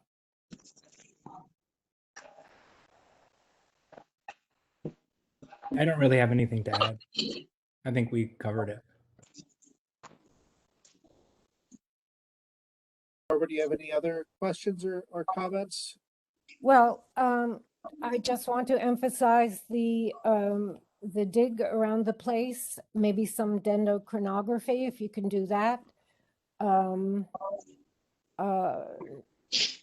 Yes, that's all I want. I want integrity. I want things done properly this time. Andrew, I would suggest that the applicant make Glenn aware of when he's going to be doing the digging. I'm sure Glenn would be more than happy to assist the applicant, given the fact that Glenn spent hundreds of hours at his own. And I'm sure, Ed would not have any issue having Glenn's assistance, and I'm sure Glenn would be more than willing to do so. Well, I think what we're saying, Vince, is that to circle on the archaeology, I think that the archaeology on the site is more important than we're giving credence to in this conversation. But we've given the applicant the opportunity to first get the letter from Hunter Research stating their opinion. I think that's going to be the first step. And I think the second step is that if we are not going to push forward with professional archaeology, phase one shovel tests, I think the applicant has agreed to provide a plan as part of our conditions, so part of what we're going to review in the future of potential partnership with one of the universities or such in order to get appropriate monitoring through that means. Which honestly, if you get a university that's interested in this site, you'll probably get better coverage of archaeology out of them than you would out of a professional, because students work cheap. Yep. Absolutely, and then just get a letter as well, and then. So if the applicant can provide both of those items as part of the condition, we'll evaluate to see if what they're providing is appropriate. But I think archaeology and all the disturbances is very warranted on this site and very appropriate. And quite frankly, per our ordinance, it's something that we're allowed to require, and we have of other applications. So I think we go forth with the plan that we have on that, see what's submitted, and see if it's appropriate. I think that's fair for everybody. I agree. Well, I just hope you follow through with it, Andrew. Thank you. Thank you, Barbara. Is there any other conversation or questions from the public? Just unmute and come forward. I think there's one coming. Hold on.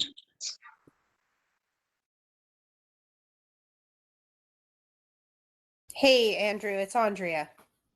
Oh, I was wondering how you do, Glenn. No, I'm in a different room, so I didn't want to listen to him. No, Okay. I actually really, I'm seeing this for Andrea, just state your name for the record, please. Andrea McParland. Yeah, no, I actually really like the way this looks, and I am actually a fan of the way you can still see and depict the original house, and that's not really being touched for the most part. So, and then for the archaeology, I second what Vince said. Get Glenn out there and a bunch of and the students, and I think that will they'll probably find far more than 6 shovelfuls would. You just like that because you want to get them out of the house. That might be an added bonus. Okay. Yeah. Thank you. Any other comments or thoughts?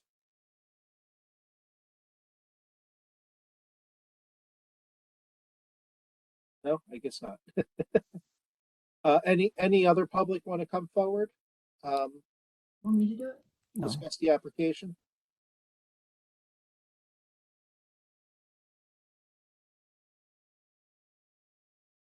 I'll make a motion to close public. Going once. Going twice. Going 3 times. Okay, motion to close public. I'd like to be the motion to approve based on the conditions that Andrew's going to outline that we just discussed. So, because I didn't keep notes, but everything sounded fantastic. I think his approach on archaeology, my wheelhouse, is wonderful. It certainly came back a second time with and this might be the third, but with the drawings look really good. So I'll motion to approve with the conditions that you've been taking notes with, Andrew. Well, when you make a motion, you have to outline the conditions. So the windows and doors, the archaeology, and I didn't hear anything I disagreed with. So I don't know how to motion this with everything. So maybe you can put it together. So your motion is to approve with conditions. And what I'll do is I will amend your motion with the conditions, and then we'll make a second. with the motion on the table, is there any other discussion from the commission on this particular application pertaining to Glenn's motion and what the potential conditions of approval are?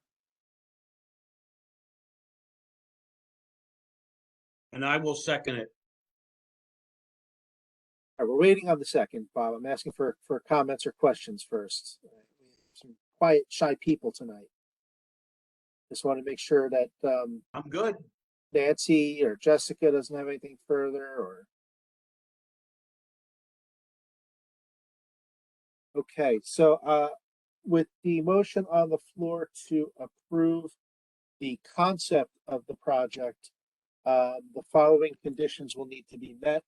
A submission of the door and window package, including the details required to make any jam extensions, and the schedule to show what material is being either reused or replaced with new windows, including what those windows are.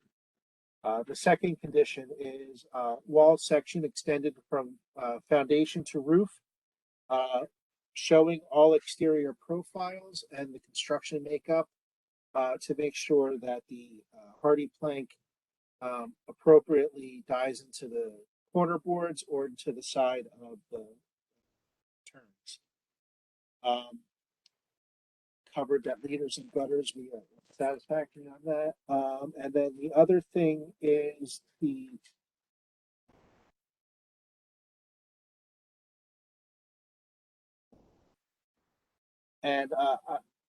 I'm not going to make you make it a condition. I'm going to make it a condition of the approval, but not a condition overall. I really, I don't know. Well, for me, that I'd just like you to investigate one more time the rear hyphen, and if you come back and say that you just couldn't make it work, we can continue the conversation. But I just want you to reevaluate that. And I think that covers the conditions that we had outlined. Did I miss anything? Does anybody have anything else to add? Oh, and obviously the archaeology, which we've clearly spelled out that you're going to submit a letter from Hunter Research stating his opinion on the phase 1 archaeology, and you're going to submit your action plan for engaging with a university to conduct some kind of research. An educational program on what to look for while excavating. I think that covers it, right?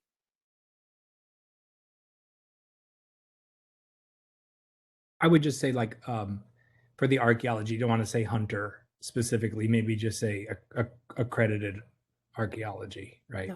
Right, ROPA. A approved archaeologist. I say Hunter because you said you already talked. Yeah, I know. I don't think you're allowed to specify, so I wanted to help. Okay. Well, I can because you put it in testimony that you had the conversation with Richard Hunter of Hunter Research, and the request was for you to have him outline in a letter that conversation.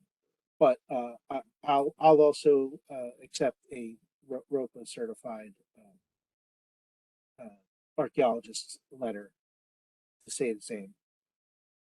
That seems fair. And I think that covers the conditions. Anybody else have anything else to add or question? So before I take the second, Ed, I will say that you and your architect worked very tirelessly to make a much better product than the previous meeting. Thank you for listening to everything we said and making things better. Really a much better project. Oh, I'm sorry. There's one other thing that we didn't discuss, and we discussed in the last meeting, but we already got into the conversation of the motion and the amendments. I would like to add that you provide a planting plan for anything that you're going to plant around the property. We discussed that in the last meeting. We did not get to that tonight. So unless you have an objection, please provide a planting plan for the next package review.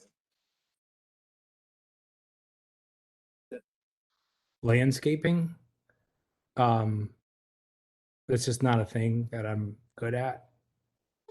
So that feels like very uncomfortable to me. The owner.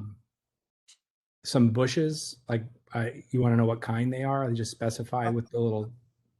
So I think because you're showing some in some of the drawings, if you just can call out Like what what you're kind? thinking, what kind and location. Got I it. don't think we're asking. I'm not asking for a broad, what you're going to do on all 4 acres.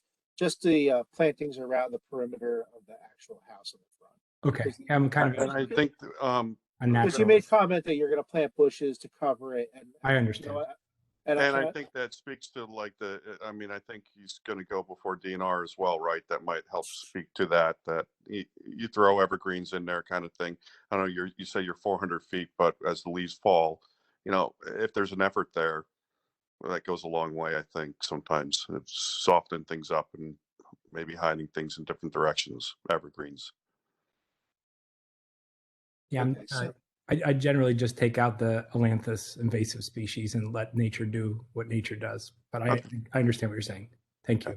Yep. Okay, so I think that those are the conditions of the approval. Does everybody agree or disagree with that before I get a second?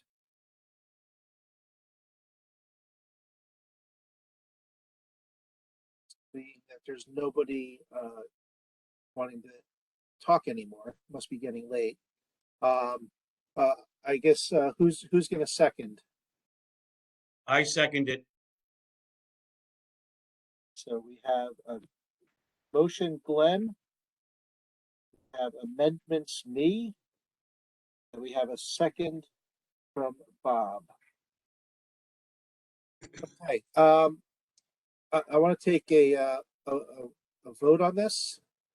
I'm not going to do the silent vote because we've had public discussion, so I want record to be clear. I'm going to go through and call on each of you individually, and that way we just have it on the record. So starting, David Weaver. Approve. Jessica Johnson. I agree with the amendments. Nancy. I agree with the amendments. Mr. Glenn. Agree with the amendments.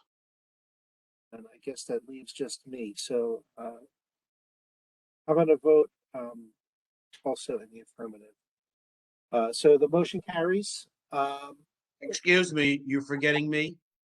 Well, you made the motion. You're not. All right. All right, Mr. LaCourte, how do you vote? Well, yes, you got to say yes. I can always change my mind, but yes. Yeah, but with you, it's a foregone conclusion. You just want to move everything along. Well, yeah. All right. So that's LaCourte. Andrew, before we let the applicant go, I think you mentioned it. I think we need to thank the applicant and the applicant's architect. And I think this is a perfect example of how the applicant and an architect and the board can work together to get a project that was nice to begin with and is even better by the time it's approved. I think this is exactly the way that the commission is supposed to act, and how an applicant and their professional is supposed to interact with the commission. So I think kudos goes to everyone. In prior years, this is a type of application, that may have taken months to get approved, 6 months, and I think everyone did a great job in giving comments at the last meeting, and the applicant did a wonderful job of making changes and the further discussion at tonight's meeting. So I think everyone deserves kudos on this application. we know Ed's going to be the new councilman, but you don't have to kiss that hard, Vince. Good for Andrew. What I'll say is yes, there was a lot of dialogue, and I think that the application went well. So with that, I'd like to move forward to the next. Ed, you know what to do with Vince for moving forward, and you know what the conditions are. Thank you guys very much. Really appreciate everything. Yes. Thank you. Thank you. In seriousness, I'll let you echo a little bit of what Vince was saying. You guys really took our comments to heart and made proper revisions, so thank you. Okay, moving forward. This is what you were talking about, Vince, with the gobbledygook. I just turned off video. Yes. 32 Elm. Yeah, for some reason it just doesn't. I mean, all the documents are fine, but the COA just didn't work for some reason. Okay. What I'm gonna do is I need to take 2 minutes. Is that okay with everybody if I just take 2 minutes? I'm gonna take 2 minutes. I'm gonna come right back. Otherwise, I'm not gonna make it through this app. Oh, the next one's for Elm Street. Yeah, I heard that. Did they mean Gordy's house? No, look, you can look. Barbara, you're not on mute, just so you know. I'm going to mute myself. All right, I'll be back in just 1 minute.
All right, thank you, everybody. Sorry about that.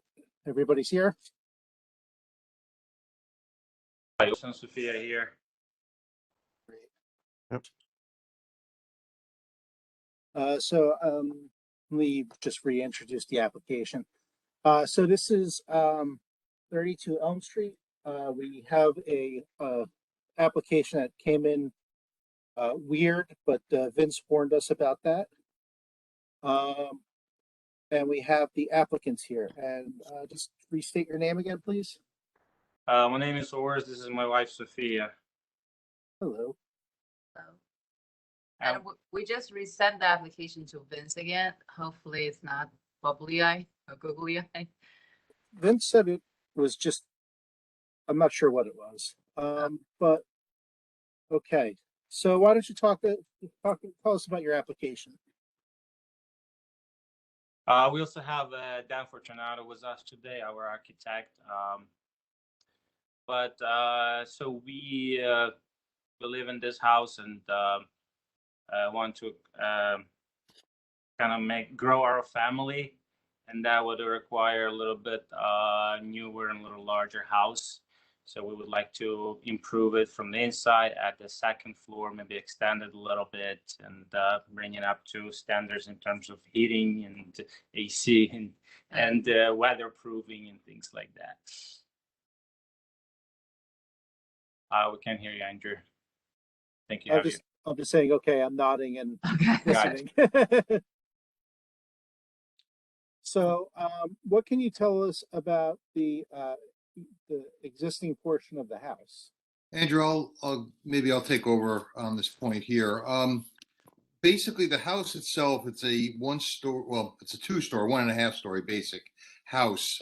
The structure itself is not quite stable. We pretty much have to rebuild and gut this house because the foundation is okay, but the floor joist and construction that was done over the years on the house is, lack of a better term, quite dangerous. I mean, they cut some major beams and floor joists that are just hanging, and the floor levels are out of level. The floors are out of level, and the heights are really a problem. So essentially, the owner really wants to just rebuild this home and make it is more functional for what they need, and that is a growing family and a future growing family and more bedrooms and bathrooms, as well as bring up the code. So essentially, the house, what we tried to do was we as you can see in the drawings, a two-story addition. The house, the photo you see there, it's a very shallow second floor. I mean, I'm hitting my head as I go up the stairs, and the roof is very, very low. So I'm just gonna flip through these while you're talking. So yeah, everybody so what we're trying to do is essentially that little back porch you see there too is going to be swallowed up by an addition and just to grow towards the rear of the house. We're not going outside sideways at all. It's strictly going to go back. The front of the house currently is going to stay in the same spot. We're not encroaching any further to the front other than a front porch enclosure over some new steps. Other than that, it's really going to go more towards the back. So maybe I'm sorry, Andrew, could you go back to the last photo, which was the sure. drawing? If you could see on the bottom row of elevations, the second one from the left essentially is essentially is a you can see the outline of the old house and what we're trying to do with the new house. So we sort of have a ghost image there of what it looks like with the dashed lines and what we intend to do. So again, you can just see by normal ceiling heights how low it really is. And that second floor is really not functional. So essentially, they want to increase the square footage of the house. And I don't think really on the plan they're doing anything that's too obnoxious or really anything that's going to take away from the character of the neighborhood. We try to stay with everything in the neighborhood, and again, just give them a more livable space. I will say that you've taken a little house and you've kind of blown it up to almost like a McMansion row house. I don't mean to call it that, but I can't think of a better term for it. It's just it went from this little cute house to a huge house.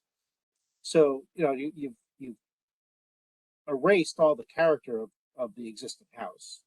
I'm not saying that's good or bad. I'm just saying that it's a very stark contrast. To go from that little box to what you're proposing. Well, you can see. I'm just musing. I'm not giving Right. advice or commentary yet. But basically, you see the house to the left and to the right, especially one to the left. We're not any different than what's going on there. And as a matter of fact, the house to the left is still larger than what we're proposing. So it's taller and it's longer. So we're trying just trying to keep it the basic character. We don't have much of a choice. We can't go left or right. We can only go back, and essentially going back a gable roof. Again, using the house to the left there as an example, that's the best way of really achieving the depth they need and to create the best use of the space and height. Just out of curiosity, what's the history on this house? Is it a Sears house? Is it what year? What, any significance? Any, to the left or right of that, what's significant maybe? Or do we know? Oh, we don't really know anything about this house. Like since we lived here, it's just like my parents' house. So I mean, I spent a few hours researching as much as I can. I went onto the Franklin Township website. I did online research, so I spent a good amount of time looking into history, but I couldn't really find anything about it. The closest year I found was late 1800s, but I'm not even sure if that's correct. Sometimes when they're this different, it might be something, it might be nothing.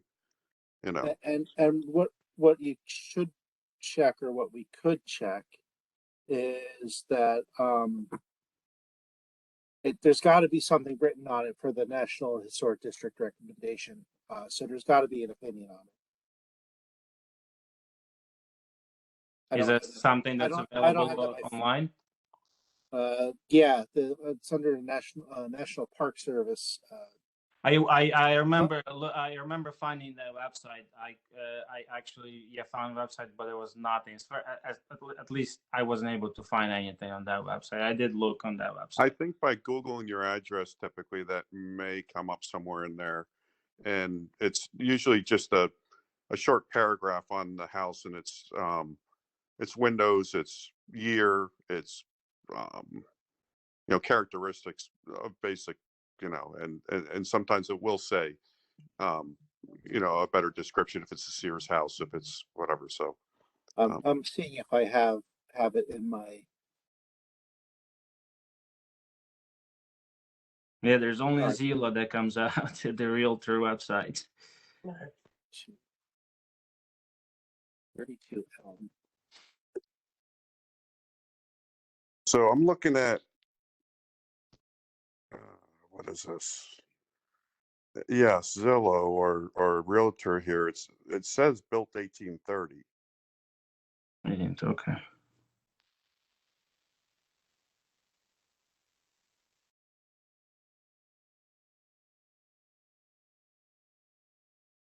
Wrong. I'm at this hour now. I don't know.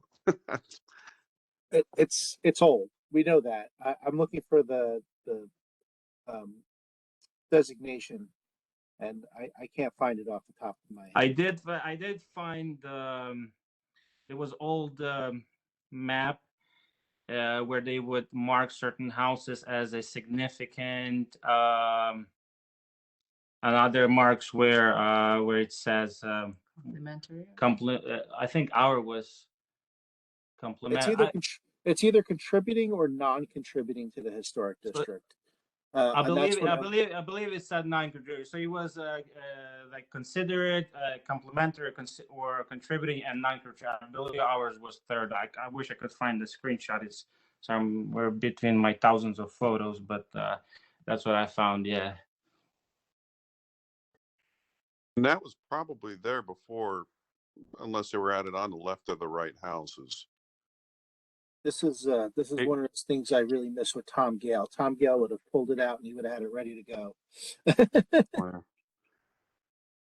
I mean, is the application complete? Is it on there? The year, and I mean, I think that's in there, right? Or it should be. We asked for approximate age right on the application. So. No, Yes, I think, it's website. I think that it might speak more toward the architecture of what's going to go on, the age and what's around it, rather than. Well, let's take the application at hand. Glenn, I understand where you're going with that. And what I'd like to do is we now know what it looks like because it's in front of us. But what I'd like to do is go to the plans, the drawings. So off the bat, we know that we don't have all of the information we would need to do a proper review of this, right? Because there's no window details, there's no window schedule, there's all those stuff that we just talked about in the last application as part of the condition, right? So there's information missing.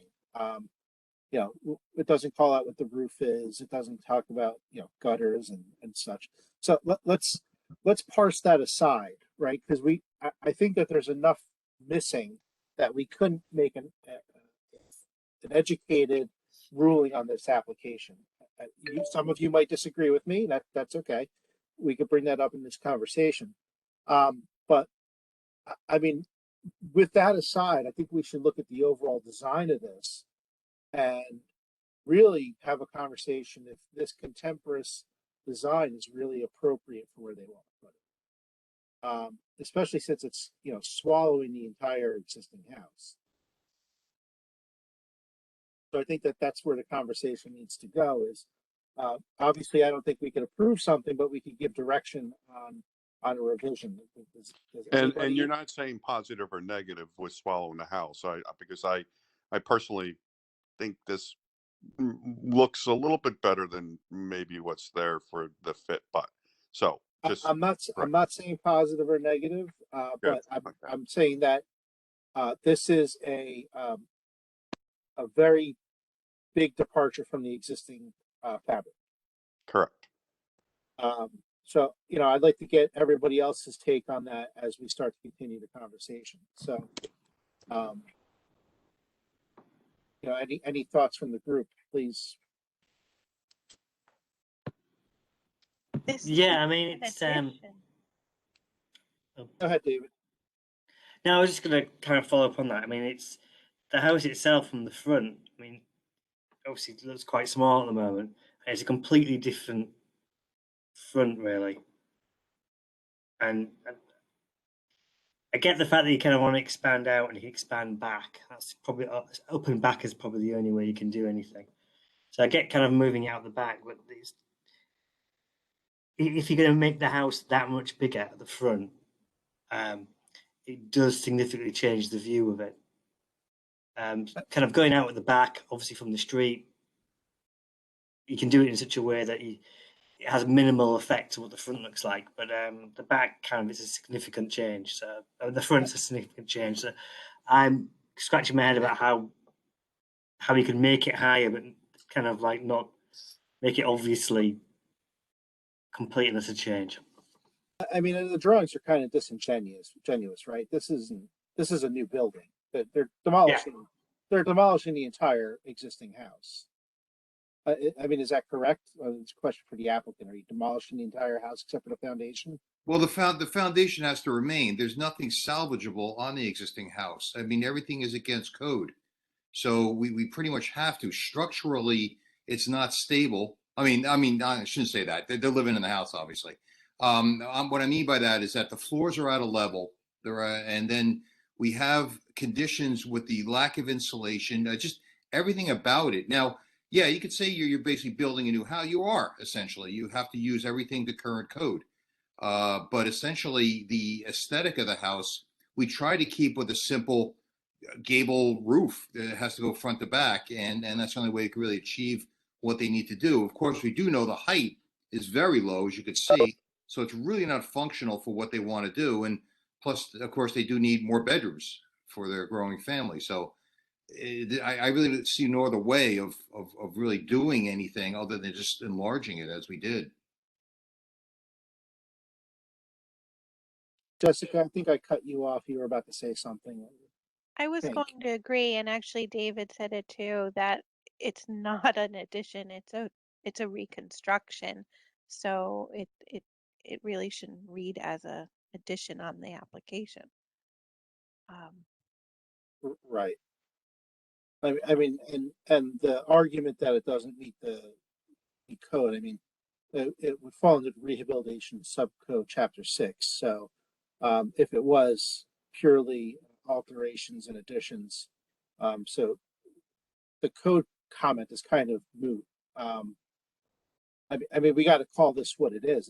It's a demolition and new construction.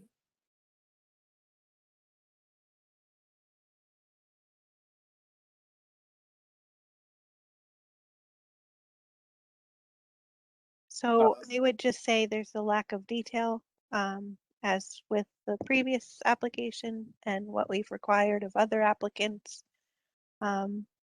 So it's very difficult to have any substance. Well, so Andrew, I would show the two paths here. Demolition is a whole different process. And, just to be upfront here, and if we're going to try and save that structure, they're probably hand-hewed beams in there and stuff if it's 1830. They have to tell us that. I mean, we can't make assumptions. Well, yeah, but there are two different avenues here, because if you're going down the one that puts it into a whole different ball game with code, right? If you're going down demolition. No, it's the same. I mean, either way, you're subject to the IRC. It's just that if you are doing things under the rehabilitation subcode, there's provisions for allowing things like floor structure that doesn't meet the requirements, and then the head floor to ceiling height requirements, and but they have to tell us that, Glenn, and what I'm seeing here is a complete reconstruction. I mean, you can't call this anything other than a complete reconstruction. Well, the rehab code basically is a guideline as far as allowing you to keep certain elements of the house that do violate the code. But that doesn't mean the homeowner has to live within those violations. I mean, they want higher ceilings on the second floor. I'd like to give them higher ceilings. Even Well, the that's true. That's true. But then you have to call the project what it is, which is a reconstruction or new construction. Because I mean, I understand from a zoning perspective, right? You keep the foundation because it gives you all the liberties with the setback requirements and such. But at the end of the day, if you're taking this thing down to a foundation and leaving up a couple stud walls, it's a new building. So if we are going to review this as such, I think that we need to understand a lot more about the project, including, you know, the historic nature of what's being removed for the new building, and then the details that are going to be required for the new building. All right, these drawings are not complete, obviously. They're design development drawings at this point. They are not construction documents, so I do not have the details of what beams I'm saving or what floor joists or so on. We're really here today to present the situation that we have at hand, and that is a house that is undersized for their use. Certainly, I could get into the details of it if that's what you're looking for. If you want me to get into the design and the construction document end of it, yeah, that's certainly an option. That'll give you window sizes, your gutters, and everything else you were looking for. I mean, is that what you need? I'm just trying to understand what you need. Well, I'm just trying to parse this out to understand the application, right? I said, I think it's disingenuous to call it an addition. So, and I think the conversation is that if this is going to be a complete reconstruction, we're going to require the things that we would normally require of any reconstruction. And I'm sorry if I'm talking in circles, it's late. And those are going to be a higher level of DD with some construction detailing, just so we understand the constructability of the project and how some of the potential design issues resolve themselves. I will say that we should have a conversation of the appearance of the house as outlined here, so you leave with some feedback of what revisions may or may not be needed, with the understanding that we're going to need a lot more detail in order for us to move forward. That seems reasonable. Yeah, well, that's understandable, and I've appreciated that, because I don't want to get into construction documents and next time you don't like the elevation. So right. Certainly, what are the issues with the elevations or the aesthetic of the house?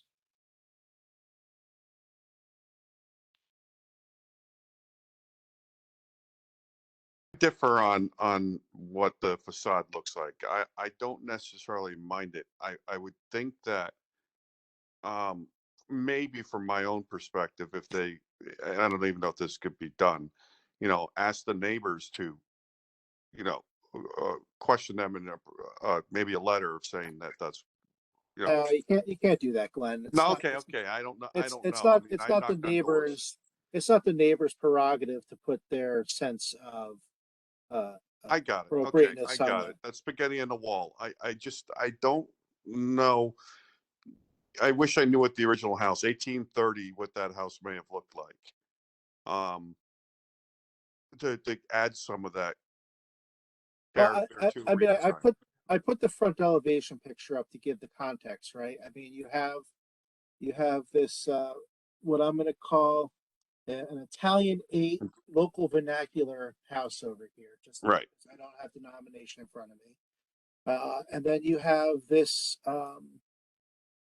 what I would actually probably say is a little bit of a federal style, or what's left of a federal style revival over here. So my question to this particular group is in the fabric of East Millstone, which I mean has very rich fabric. You know, is this appropriate? And I think that that's what we have to talk about. I think that maybe the massing is okay, but maybe we should talk about the porch, for example. Does the porch have to go to full facade? Should the porch not go to full facade? Should it be a pent roof? Should it be, you know, as the applicant's showing, just a little hood. I think those are the details that we should. Like rake edge, especially in that area and stuff, right? The rake edge, the you know, gable within a gable, going on here. Should Right, there I be a think would second go a gable? long way, some of that. I think that those are some of the conversations we have to start to have, at least to inform the next iteration of design, to make sure that we're comfortable that it fits in with this context. That's where I'm trying to steer us. Well, the house itself sits 12 feet from the property line, so it's closer, very close. So adding a porch like the house to the left is not really an option. So we opted not to do that. So the idea of, I mean, it's up to zoning if they want it. I mean, then you end up being like 6 feet away from the front property line. So, but basically, if we look at the house to the left as an example, I can create a very symmetrical look without the porch. 3 windows across, 3 windows below, front door. I mean, it could be very symmetrical design if that's the character you're looking for. I think I'd probably like to see more different, not to try and match it, but to see that it's an 1830 kind of house with. Andrea said you're supposed to pay attention. Is that Vince waking up? I don't know what that was. No. What I wanted to add is that if the historic commission believes that an element of the building, such as a porch, which would require a variance, is appropriate and important to the historic nature of the house and the district, the zoning board will take that into extremely serious consideration and will consider that a mitigating factor to grant the variance. So I just want to put that out for both the board and the applicant, that's very important to understand, that Right. the board understands Okay, that at times variances need to be granted. I don't want to go down that slippery slope and start telling them how to as well. I just think basically I'd like to see different but fitting in with the age of the house, some more history on that. So it's while you're talking, I'm bringing up Google right. So Earth we can walk I don't know that we've ever said put a porch on or do you really have to come back and make those. We can give you some feedback, but right, Andrew? Right. And I was using that as an example, I guess. Andrew, the application, if it is new construction, the application form requires the streetscape to be provided as part of the package. Correct. So we shouldn't be doing the architect's work right now. I know, I'm just trying to inform the conversation. Thank you for schooling me. I think you ought to try to find out more, for instance, from the report on the historic district about this house. I look at that house and it does not say one single thing about 1830 to me. It looks more like 1920. I think you can readily make it look more like other houses in the district by reconstruction. But I'm not a member of the commission or architecturally trained.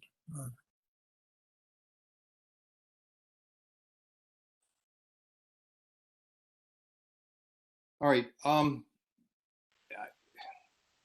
just trying to get a handle because I did drive around the neighborhood. I did look at other houses. I did do a streetscape analysis of it, and basically the house that I provided is again. I see no other way of doing what they want other than running a gable roof front to back, similar to the house to the left.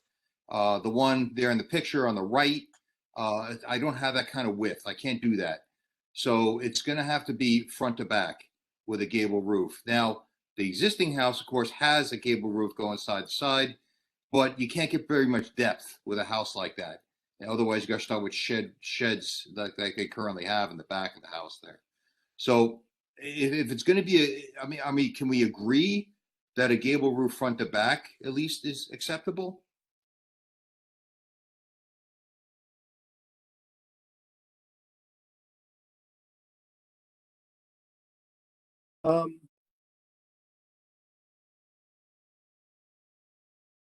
I mean, there's precedent for it, right?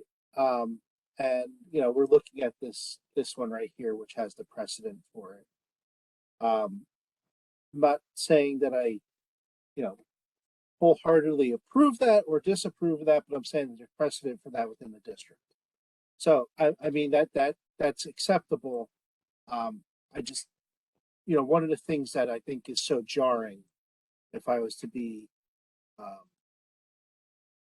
frank about it, is stop sharing this and go back to the elevation, is just the I think the overall scale differential, right? Because right here, this is the peak of the existing roof. That's just where the new roof is starting. So it's a jarring difference in scale. And I see that you started to do things, and maybe I'm trying to make much more out of this than I should. But you got this element to help kind of break down that big mass, right? So I see that there's attempts. I'm just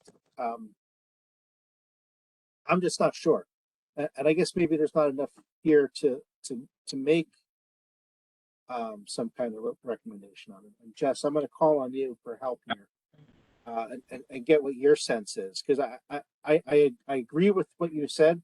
We shouldn't be showing the streetscape and doing it, but I'm just trying to give some kind of guidance so that when they come back next time, it makes our job easier. It makes their job easier.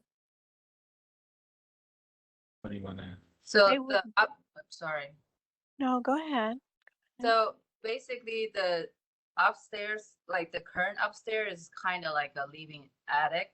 Like I'm 5'7"-ish. Like I hit my head on the side of the roof. And there's that's I think that is not even raising it so high. I think it's only like gonna be a 8-foot ceiling, if I'm correct. Yes, that's correct. Yeah, so we're not we're just adding to the extent that we're comfortable walking around. We asked Dan for the attic because every time when there is during the summer, we feel like we're in a sauna in there, and if it's rain, we could hear the raindrops, and if it's hail or snow, it The takes winter time days. is like an icebox upstairs. It's just really like living in an attic. So we felt like it will help a little bit of a condition, the temperature in your room as well. Yeah. I don't think we're arguing about the need. I understand the need. I think that just we're starting to get to talk about the architectural appropriateness and how we can make your needs work with something that's architecturally appropriate. Jess, what were you going to say? Well, I think the front elevation requires work. The windows are a little oddly placed where they're not aligned vertically, which starts to throw it off. That is not, it's just, I don't know why they're not aligned. So it's, the side elevations are problematic in their window proportions and alignment. The hokey use of the shutters is very odd on some of the small windows. It's forced. What's the purpose of the rounding up top? What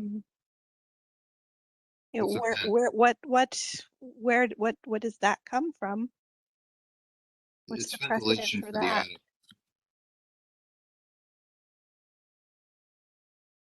right? I would recommend, it's very hard to make any comments without the application being complete. So in the essence of time, it's 10 o'clock. I would recommend to you, Andrew, to, perhaps the applicant would like to come back and complete their application for next time, and we can have a better conversation. I can understand that the applicant wants some guidance as to what general layout might be appropriate and acceptable to the commission.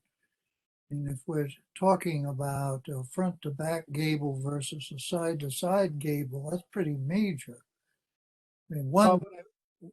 The argument I would say to that, Ted, and I don't disagree, and that's why I've been trying to pull teeth to get some kind of thoughts out of this. I think that the application from the get-go is disingenuous because it talks about an addition, and it's not an addition, it's a complete reconstruction. So, well, basically though, Andrew, in all defense here, if you look at the floor plan, we have new walls in gray versus existing walls in white, hollow, if you will. So you see, we're basically keeping the same footprint. The guts of the house, certainly, yes. The guts of the house are going to be completely redone. The stairs are, everything about the inside doesn't work. But the outside, we're keeping the same footprint and wall construction. But true, we are adding a second floor. So that will, of course, will be new construction. So it is hence an addition. So we're essentially keeping all the renovation of the house. And it is an addition. I mean, yeah, it might be a lot of new things put in there, new insulation, new everything else. But for the most part, we're keeping at least 3 of the 4 walls intact on the first floor. We can't do the second floor, obviously. And on top of that, the first floor ceilings are low to. So even to get a normal 8-foot high ceiling, we still have to really retrofit the existing wall framing. So are you suggest? I don't want to split hairs, but are you suggesting that these 3 walls are going to remain, and you're going to build a pony wall on top of it to get the 8 feet, or sister next to it? We could sister next to it. Now, by code again, we use 2x6 studs for the R21 insulation. I could do that. I could sister next to those studs, new studs, thicker studs, if you will, so we get more insulation in there. So they might remain, but they're going to be, because they got to be higher and taller to accept the second floor. So I think what we need to do is I think we need to tie this one up for now, because I'm not sure we're going to come to any kind of approval. But I will give you the feedback that I heard. One of the things Andrew, one other thing I wanted to jump in here somewhat on, and I'm with Jessica a bit with the windows, and I'm just saying it's something to think about. Some of the older houses, you're closer to the other ones. You probably want to align those up and down. In the olden days, they didn't have electric or whatever, so they had more windows. So the sides are just as important here for and looking at this again. I had to get that off, So well, not just the front, but the sides are just as important as the front facade. And I would that's where I was leaning, is that there was feedback given, right? I mean, I think that the massing could be broken down a little bit. I think Jessica's comments on the windows are appropriate. I think that a gable front to back may be okay. I think that's probably fine as long as the massing on the street is dealt with appropriately. There's historic context all around. And I think that a little bit research that you can provide to us on the existing house may go a long way for the description. Because, if the existing house doesn't work, I mean, it doesn't work, but we still would like to know what was there. So I think that there's a couple things that can be fleshed out with the current scheme, with a little bit of, playing with, windows and orientation. And then we can come back and have a more informed conversation on the design. I'm just not. Andrew, can you go back? I guess I've tried to force a round peg into a square hole trying to get answers, but maybe there's no answers. Maybe we just need some more refinement. Okay. Can you go back to the photo you had of the streetscape, street view of the existing house? The front view? Sure. Okay, so if again, the house that we're proposing is not going to be any taller than the one to the left. It might even be lower than the one to the left. So as far as massing, we're going to stay within the two houses, left and right. So then I it's think not, then I think you need to demonstrate that. So show us the streetscape and show us how this falls within the streetscape. It's one of the things that's typically requested, and it's on the checklist for the application. So unfortunately, we go through this, right? There's a higher bar of what needs to be provided when it's provided by a design professional, because there's an expectation that things are somewhat thought through more intently. And I'm not saying they're not thought through. I'm just saying you haven't demonstrated that. So I think a streetscape, as Jessica alluded to earlier, would go a long way. okay.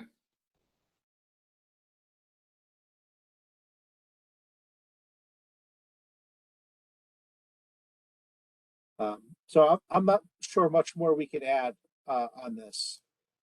Anybody else have any more comments? I mean, I think what we do is there's no action on this evening, and we circle back with more detail. Andrew, Yes. I want to be on the side, not that they have to have a round window, but I have a round window in my house. And that was the last, it's facing South Middlebush Road. It's a round stained glass window. And when I go up into my attic, I love the light that comes through there. So I vote for the round window, or round windows are okay with me. Well, in this case, it's just a plastic louver cover. Extend the point. But I don't think the point that was being made was, that it was not appropriate. I think the point was that the appropriateness has to be shown or justified.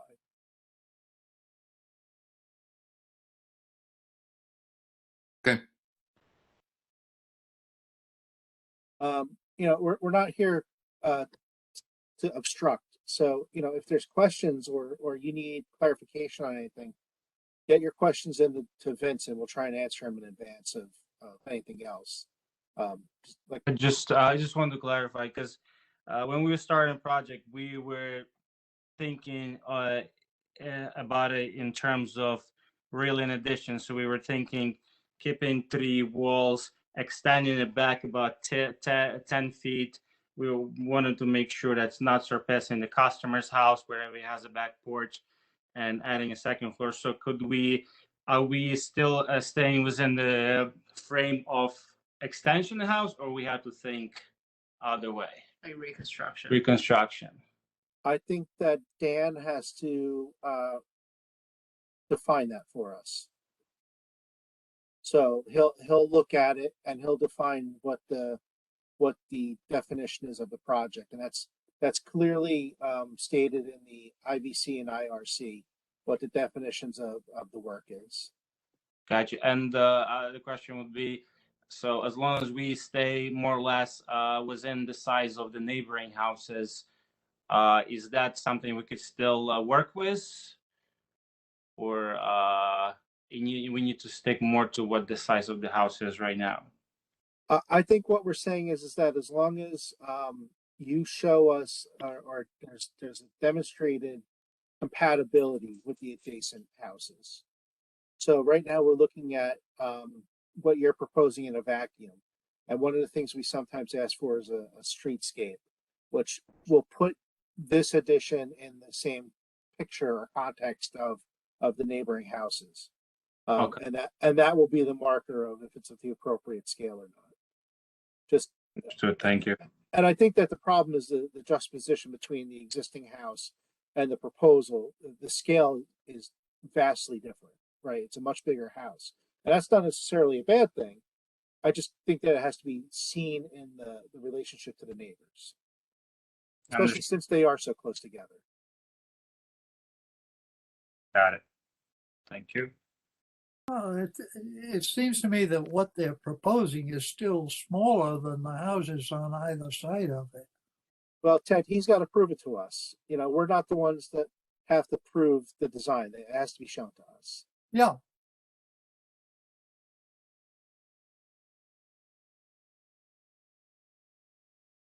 So I think with that, we're going to take no action. And if, like I said, if there's additional comments or questions, please get them to us through Vince, and we'll answer them the best we can. You know, we want to help you. I know we're not giving any answers that you want, but we're not here to obstruct. We're really here to help. We just need the information to be able to help. We totally understand. We love the neighborhood. That's why we wanted to stay here and not simply move out and buy a house elsewhere. So we like to make it look and kind of be the house to remain part of the neighborhood. So yeah, thank you for your feedback. Okay, well, thank you for your time, and we'll see you next time. Thank you. Thanks, Dan. Okay, thank you. Okay. We have more agenda items, believe it or not. Let's get to the agenda. Okay. Seeing as there's no other formal applications, is there anybody from the public with any public topics? Nope, didn't think so. Okay. Open Space Advisory Committee. Anything from Open Space? Bob? No. Okay, that's good. Cultural Resource Survey. I really hope everybody took the time to read that report that I sent out and Vince sent out. I also sent everybody my feedback on it, my initial feedback. This is in regards to the two houses that were demolished without permit. They also included a little bit of information on the Williams house, but I'm not sure who was here or who wasn't because it's very late. But we had actually approved that demolition a while ago. That was actually the first time that we tested the HABs drawings and HABs photographs in the ordinance. So anybody have any comments or questions on that report? I'd like to provide more feedback than what I provided if we need to. But what I'm going to ask them to do, barring no additional feedback, is give us a short presentation on it, maybe in early January.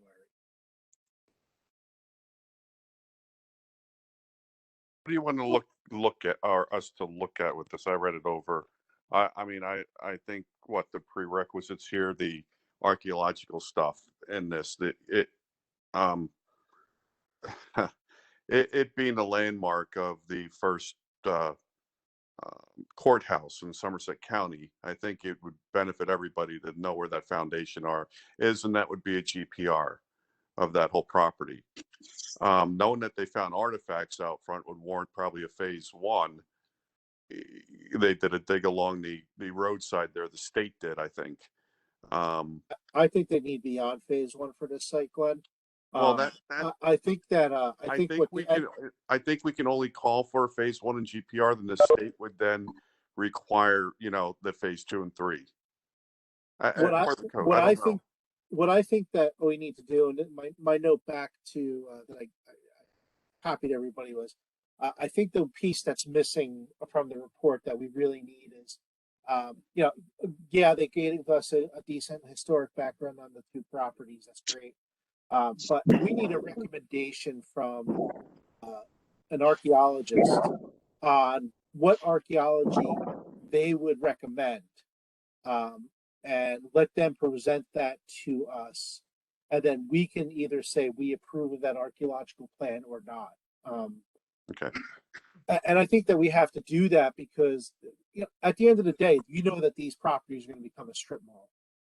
And we need to make sure that whatever archaeology we want, we get as part of the mea culpa for the the demolition was. I think it's interesting because they're and what we were talking about on the other application, I think the artifacts that would come out of there might help that story along. I think here the GPR would help the story of the lost courthouse and the foundation. So that's where I lean with this rather than, again, shovel test. What's that going to get? I mean, yeah, we if an archaeologist can go and survey the landscape, they call it, and understand where they need to dig to do those tests, and it produces something great. But I don't want to overlook a GPR in this to get what we really need out of it, where that courthouse was and what else might have been on that property with the stables and such off to the side.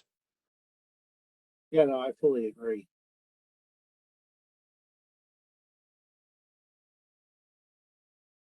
So Andrew, you're going to send them some comments and then invite them to the next meeting? Well, I think that well, we might not even need to invite them to the next meeting. I mean, I thought it would be good to get a presentation out of them. Maybe we should. Maybe it should be a presentation and then a discussion on the archaeology. Because I think at the end of the day, and this is what I told to the person from Richard Grubb Associates, it's like the buildings are gone. You've given us the documentation that you can, but we know there's stuff in the ground, and that's what we're going to be interested in moving forward. So I think the comments that I sent everybody stand, and I think that what we need to do is maybe not to Richard Grubb, but maybe to the applicant. We want a brief presentation on the report. After reading it, we find it appropriate. And we want the next step of the report, which is you outlining what your archaeological plan is. Yeah. I mean, I think that that's the best way forward. And I love anybody's feedback. I know what Glenn's standpoint is. Well, I would think that we don't want them to come until they can tell us and they can have their archaeologist give a recommendation, because I think they should give a brief presentation from Richard Grubb, just so that it's on the record. But I mean, it's really more important what the archaeological, what they're going to recommend, and then what the board is going to require. So I think we want to have something, in hand to refer to and read beforehand. So when they give the presentation, we can have that in front of us. Because I think that's more important, right? So what you're saying, and I think I agree, is we request that they provide their archaeology plan. And yes. Then Glenn reviews it and tells them what we really need. Yes. That's, and I think they come to a meeting, at whatever meeting, as long as they get it to us, so, the Thursday before, and whatever meeting that is, and then they can present it, and then we can have a conversation about it. We treat it it's really like an application. We're treating it like you need to tell us what we're going to do, and then we're going to tell you what we agree with and don't. And we're going to approve, a plan for how they're going to take a look at the ground. What happens with the first, time they came before us? We requested this stuff already. It was a different applicant, Glenn. Yeah, it should hold true with the title. No, it was a requirement, a requisite that was made through a commission that it doesn't just go away. Don't they need to be held to that as well? I mean, I don't know if it bears any weight because we can still say, but you can ask for whatever you want. I'm just saying is that the most important thing, I mean, the buildings are gone, and that's unfortunate. That's really horrible, but you need to approve some type of plan for the archaeology of this. And until they get that plan approved and they do that, you're not going to approve any type of further development. And they know that. We've made that crystal clear. So that's really their next step. Tell us what their archaeologist recommends, you review it, and then you're going to approve a plan or say, come back with more information, and then you'll approve a plan. It's really, you're approving, it's an application for an archaeologist's plan is what you're asking for. Right, okay. It's We actually can not, move this on. It's it's actually an application for demolition, right? Because we still have to, the township still has to grant them a permit for demolition, even though the buildings are demolished. Yes. So we have to look at this as if it was the demolition as a fresh application, but we have to swallow the fact that the buildings are demolished, and we have to say, okay, the historic report you gave us on the buildings is appropriate. This archaeological piece is the last piece you need to get your demolition permit.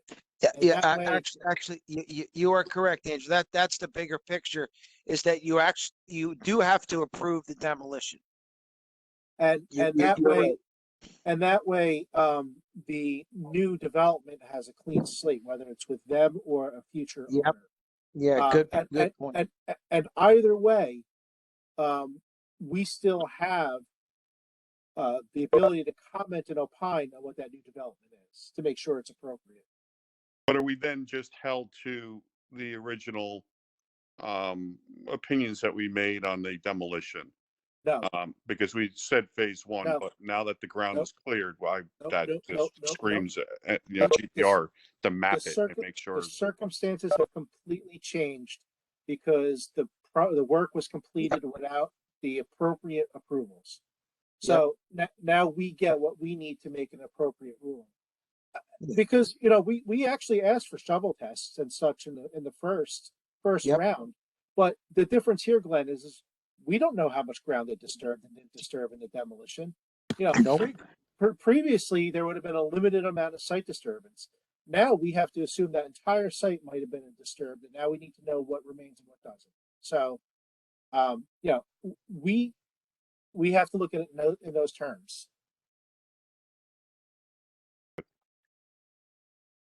I have a question. Please. Why are there not civil drawings part of this document? Because we didn't ask for them. Do we want them? But is that normally part of the package to document where the buildings were sited on the property constraints? If this was, if they were going to submit an application for demolition, we may or may not require it. But if they were to come to us for new work, we would definitely require it. So, if that's something that we need or require is an existing pre-demolition site plan, that's something we should definitely request. That's a very good point. I think it would be good for Legacy to know where these were sited in relation to the property lines, the title survey at a minimum. Yep. Yeah, I gotta agree on that. I mean, that should just be included in their report. They should include the old surveys and anything else, just so that we actually have a record of where everything was. That's a good point.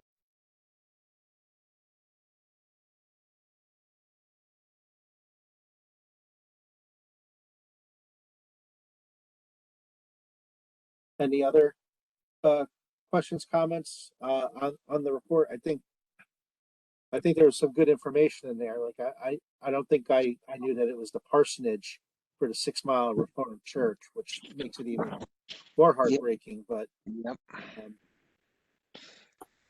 Andrew, just since before I forget, the next meeting will not be January 4th. Council is having their reorganization meeting that night. So obviously we cannot have an historic commission that night. We're going to have to pick another date for the meeting.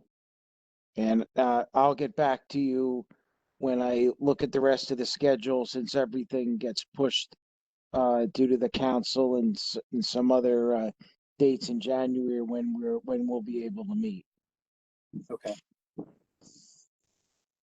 We used to meet on Thursday. We used to meet on Thursday nights. Yeah, that is very true. Seemed like there was less conflict with Thursday nights. And it was I could convince myself it was more appropriate to drink heavily after the meeting Well, Thursday night. I don't have that issue. I just spent 30 minutes in my hot tub while we were going over that last edition. You want to ask Vince Lupo if that's an addition or a reconstruction? You know what his answer is going to be? Yeah. But anyway, yeah.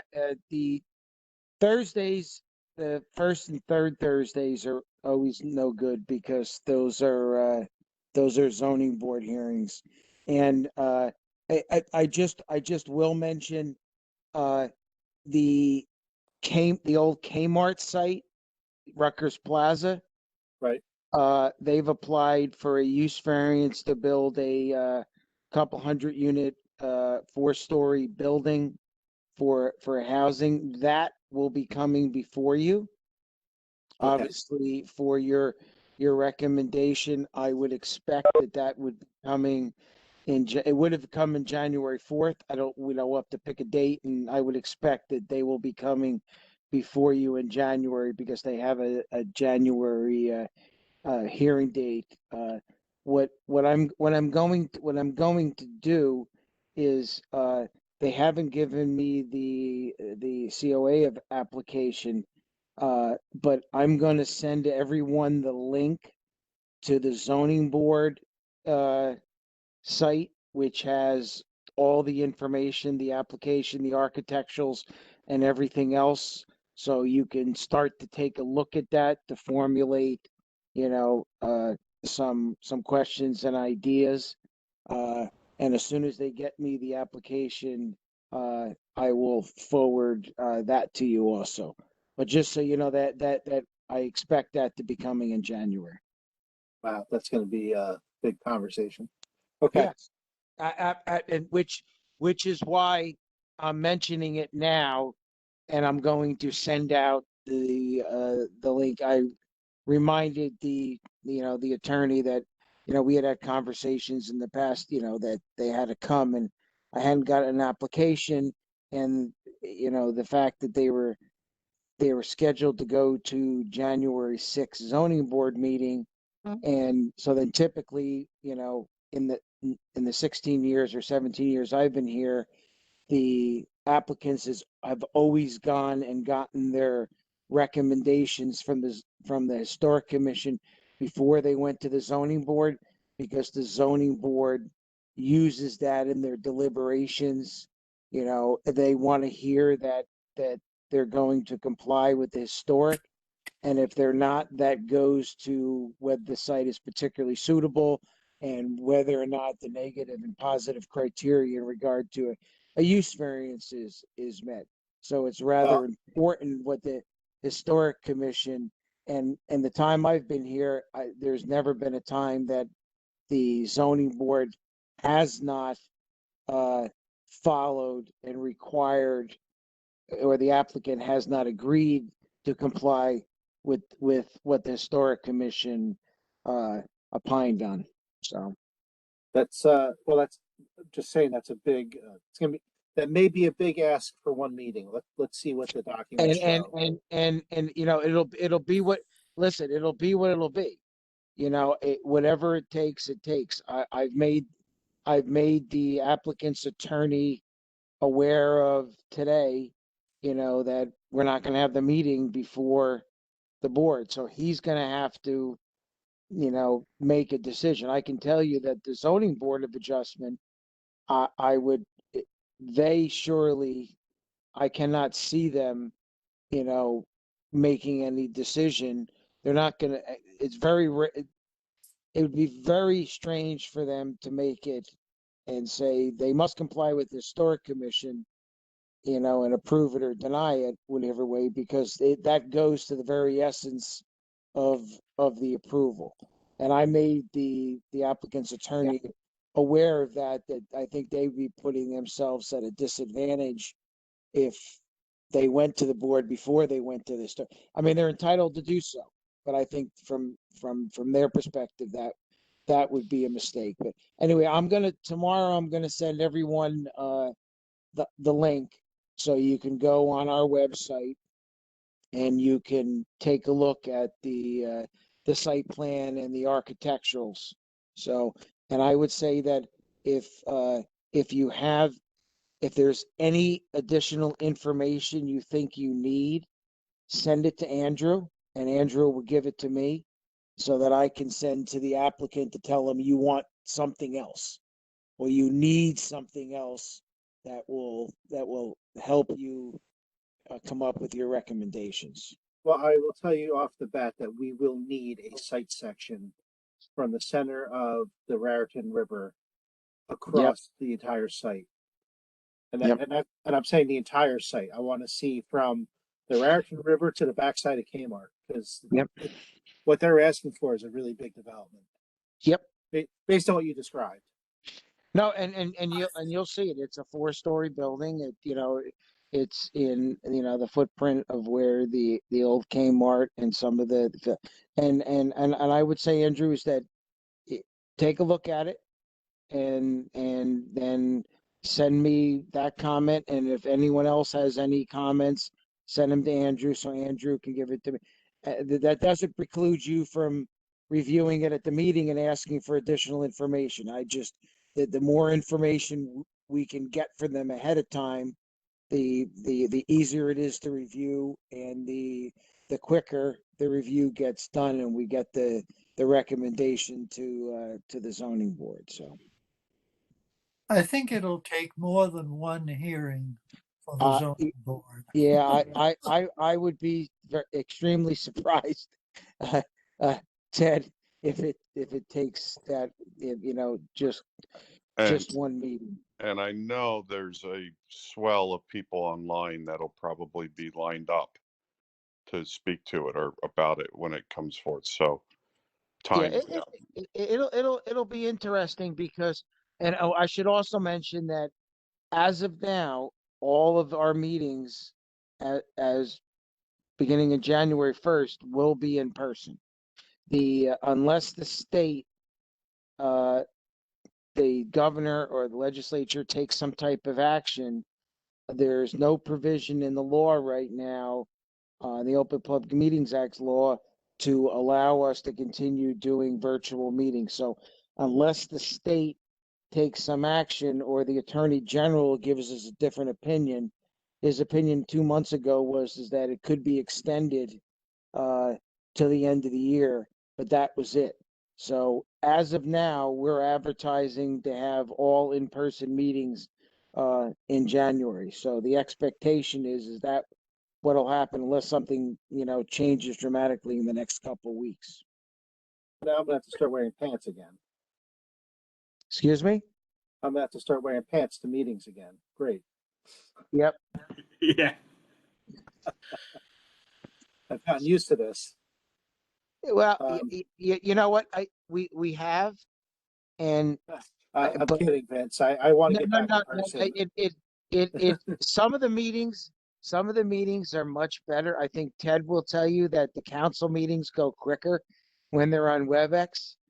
The historic commission meetings tend to take longer because when we sit at a table in an informal setting and we point out to the architect, things just go a little bit quicker. And there's better dialogue. There's much better dialogue than in this format. There is. It's easier to have the plans in front of you and say, what the hell what is that window? Are you kidding me? And the windows don't line up. Vertically, it doesn't, it's easy to do that and to see that versus, doing it on this virtual. So the expectation is as of January, as of now, that will be the case. I will keep you apprised. And Andrew, as soon as I find another date that works in the calendar, I'll send it out to you so we can discuss that. That's fine. And we need to, so that's going to lead into my last point of the meeting. But before we do that, I just want to circle back, cultural resource survey. And is there anything else on what we said? Because we kind of moved into business. I think we're all good on that now. Okay, just don't forget, everybody, January is our reorganization meeting. So anybody that wants to do chairman, that position's open. Yeah, right. Vice, Nice try. vice chair's position is open. Secretary alternate, which we haven't filled in years. All officer positions are open. So don't be shy. And then we will also have the adoption of next year's calendar, which will obviously be in flux now that Vince said what he said. It'll still be on Tuesdays. The thing about Thursdays was, about 7 years ago, we used them on Thursdays. And then other than that, have a good holiday. And thanks for everything we did this year. It's been a rough year. And I think that, I think for the most part, I think we did as best as we could, if not better, given being virtual and doing this. It's hard. I know it's hard, but I think we all did a pretty decent job. So thank you for this year, and thank you for next year's chairman, whoever that is, or chairwoman. Yep. Happy Motion to holidays, close. everyone. Motion to close. It's not a close, it's to adjourn. Jesus. Adjourn. Yeah. There you go. What are you, new? Oh, there is one more thing. I know people left already, maybe, but we also have to start really working on our grant application. Yeah. So Vince, I know we put in the request for money. Do you know if that's going to happen? You put it into Mark? Yeah, to you, through him, something. Yeah. I mean, Bob had indicated it wasn't an issue, so we just. All right. I'll send a follow-up email to Mark tomorrow. Yeah, send the follow-up email and copy me. Mark won't be in tomorrow because tomorrow is his 50th birthday. So, but I will make sure that it's Bob said he doesn't have a problem, so I'll make sure that he adds it. So copy me on it, and it'll be done. One last thing. No. I do personally want to thank Ted Chase. I mean, I think this will be his last meeting as liaison here, right? So Yes. I want to thank you for all the years you put into this as well, and sat through and listened to this lunacy, especially with Andrew as chair. But not to take away your service, thank you. Hey, you know, Ted. Well put, Glenn. Well put. You know, Ted, there are several spots open for a regular voting member. So it would be really nice if you wanted to continue coming, but as a regular member. I think we should appoint them. Do it. He just has to ask council. I am sure that if he had the time and the energy to do it, and he asked, council would be more than happy to appoint them. That's up to whether Ted has the time to do it. I know the commission would love to have him on. Well, I just emailed Anne-Marie and told her to appoint him, so it's done. What I have asked council is to be on the Environmental Commission and the Environmental Commission representative to the Planning Board. That's a moderately big ask. Yeah, well, actually that would give you 3 positions, Ted. That would give you Open Space, Environmental Commission, and Planning Board. So then you might as well stay on the Historic Commission, so you'd have all 4, right? Oh, wait a minute. Environmental Commission and Planning Board. What was the third one? Open Space, because the way that it works, and I don't know, Anne-Marie explained it to me the other day, that you get appointed to one of the boards and that gets you the other 2 appointments.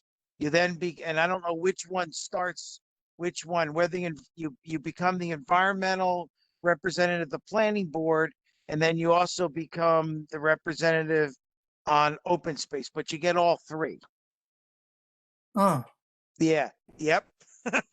Yeah. Anne Marie can explain it. I don't remember which one comes first, but it's 3 in 1. So we're much easier. You might as well come to historic. This Yeah. is real And now retirement. you don't get paid. yeah.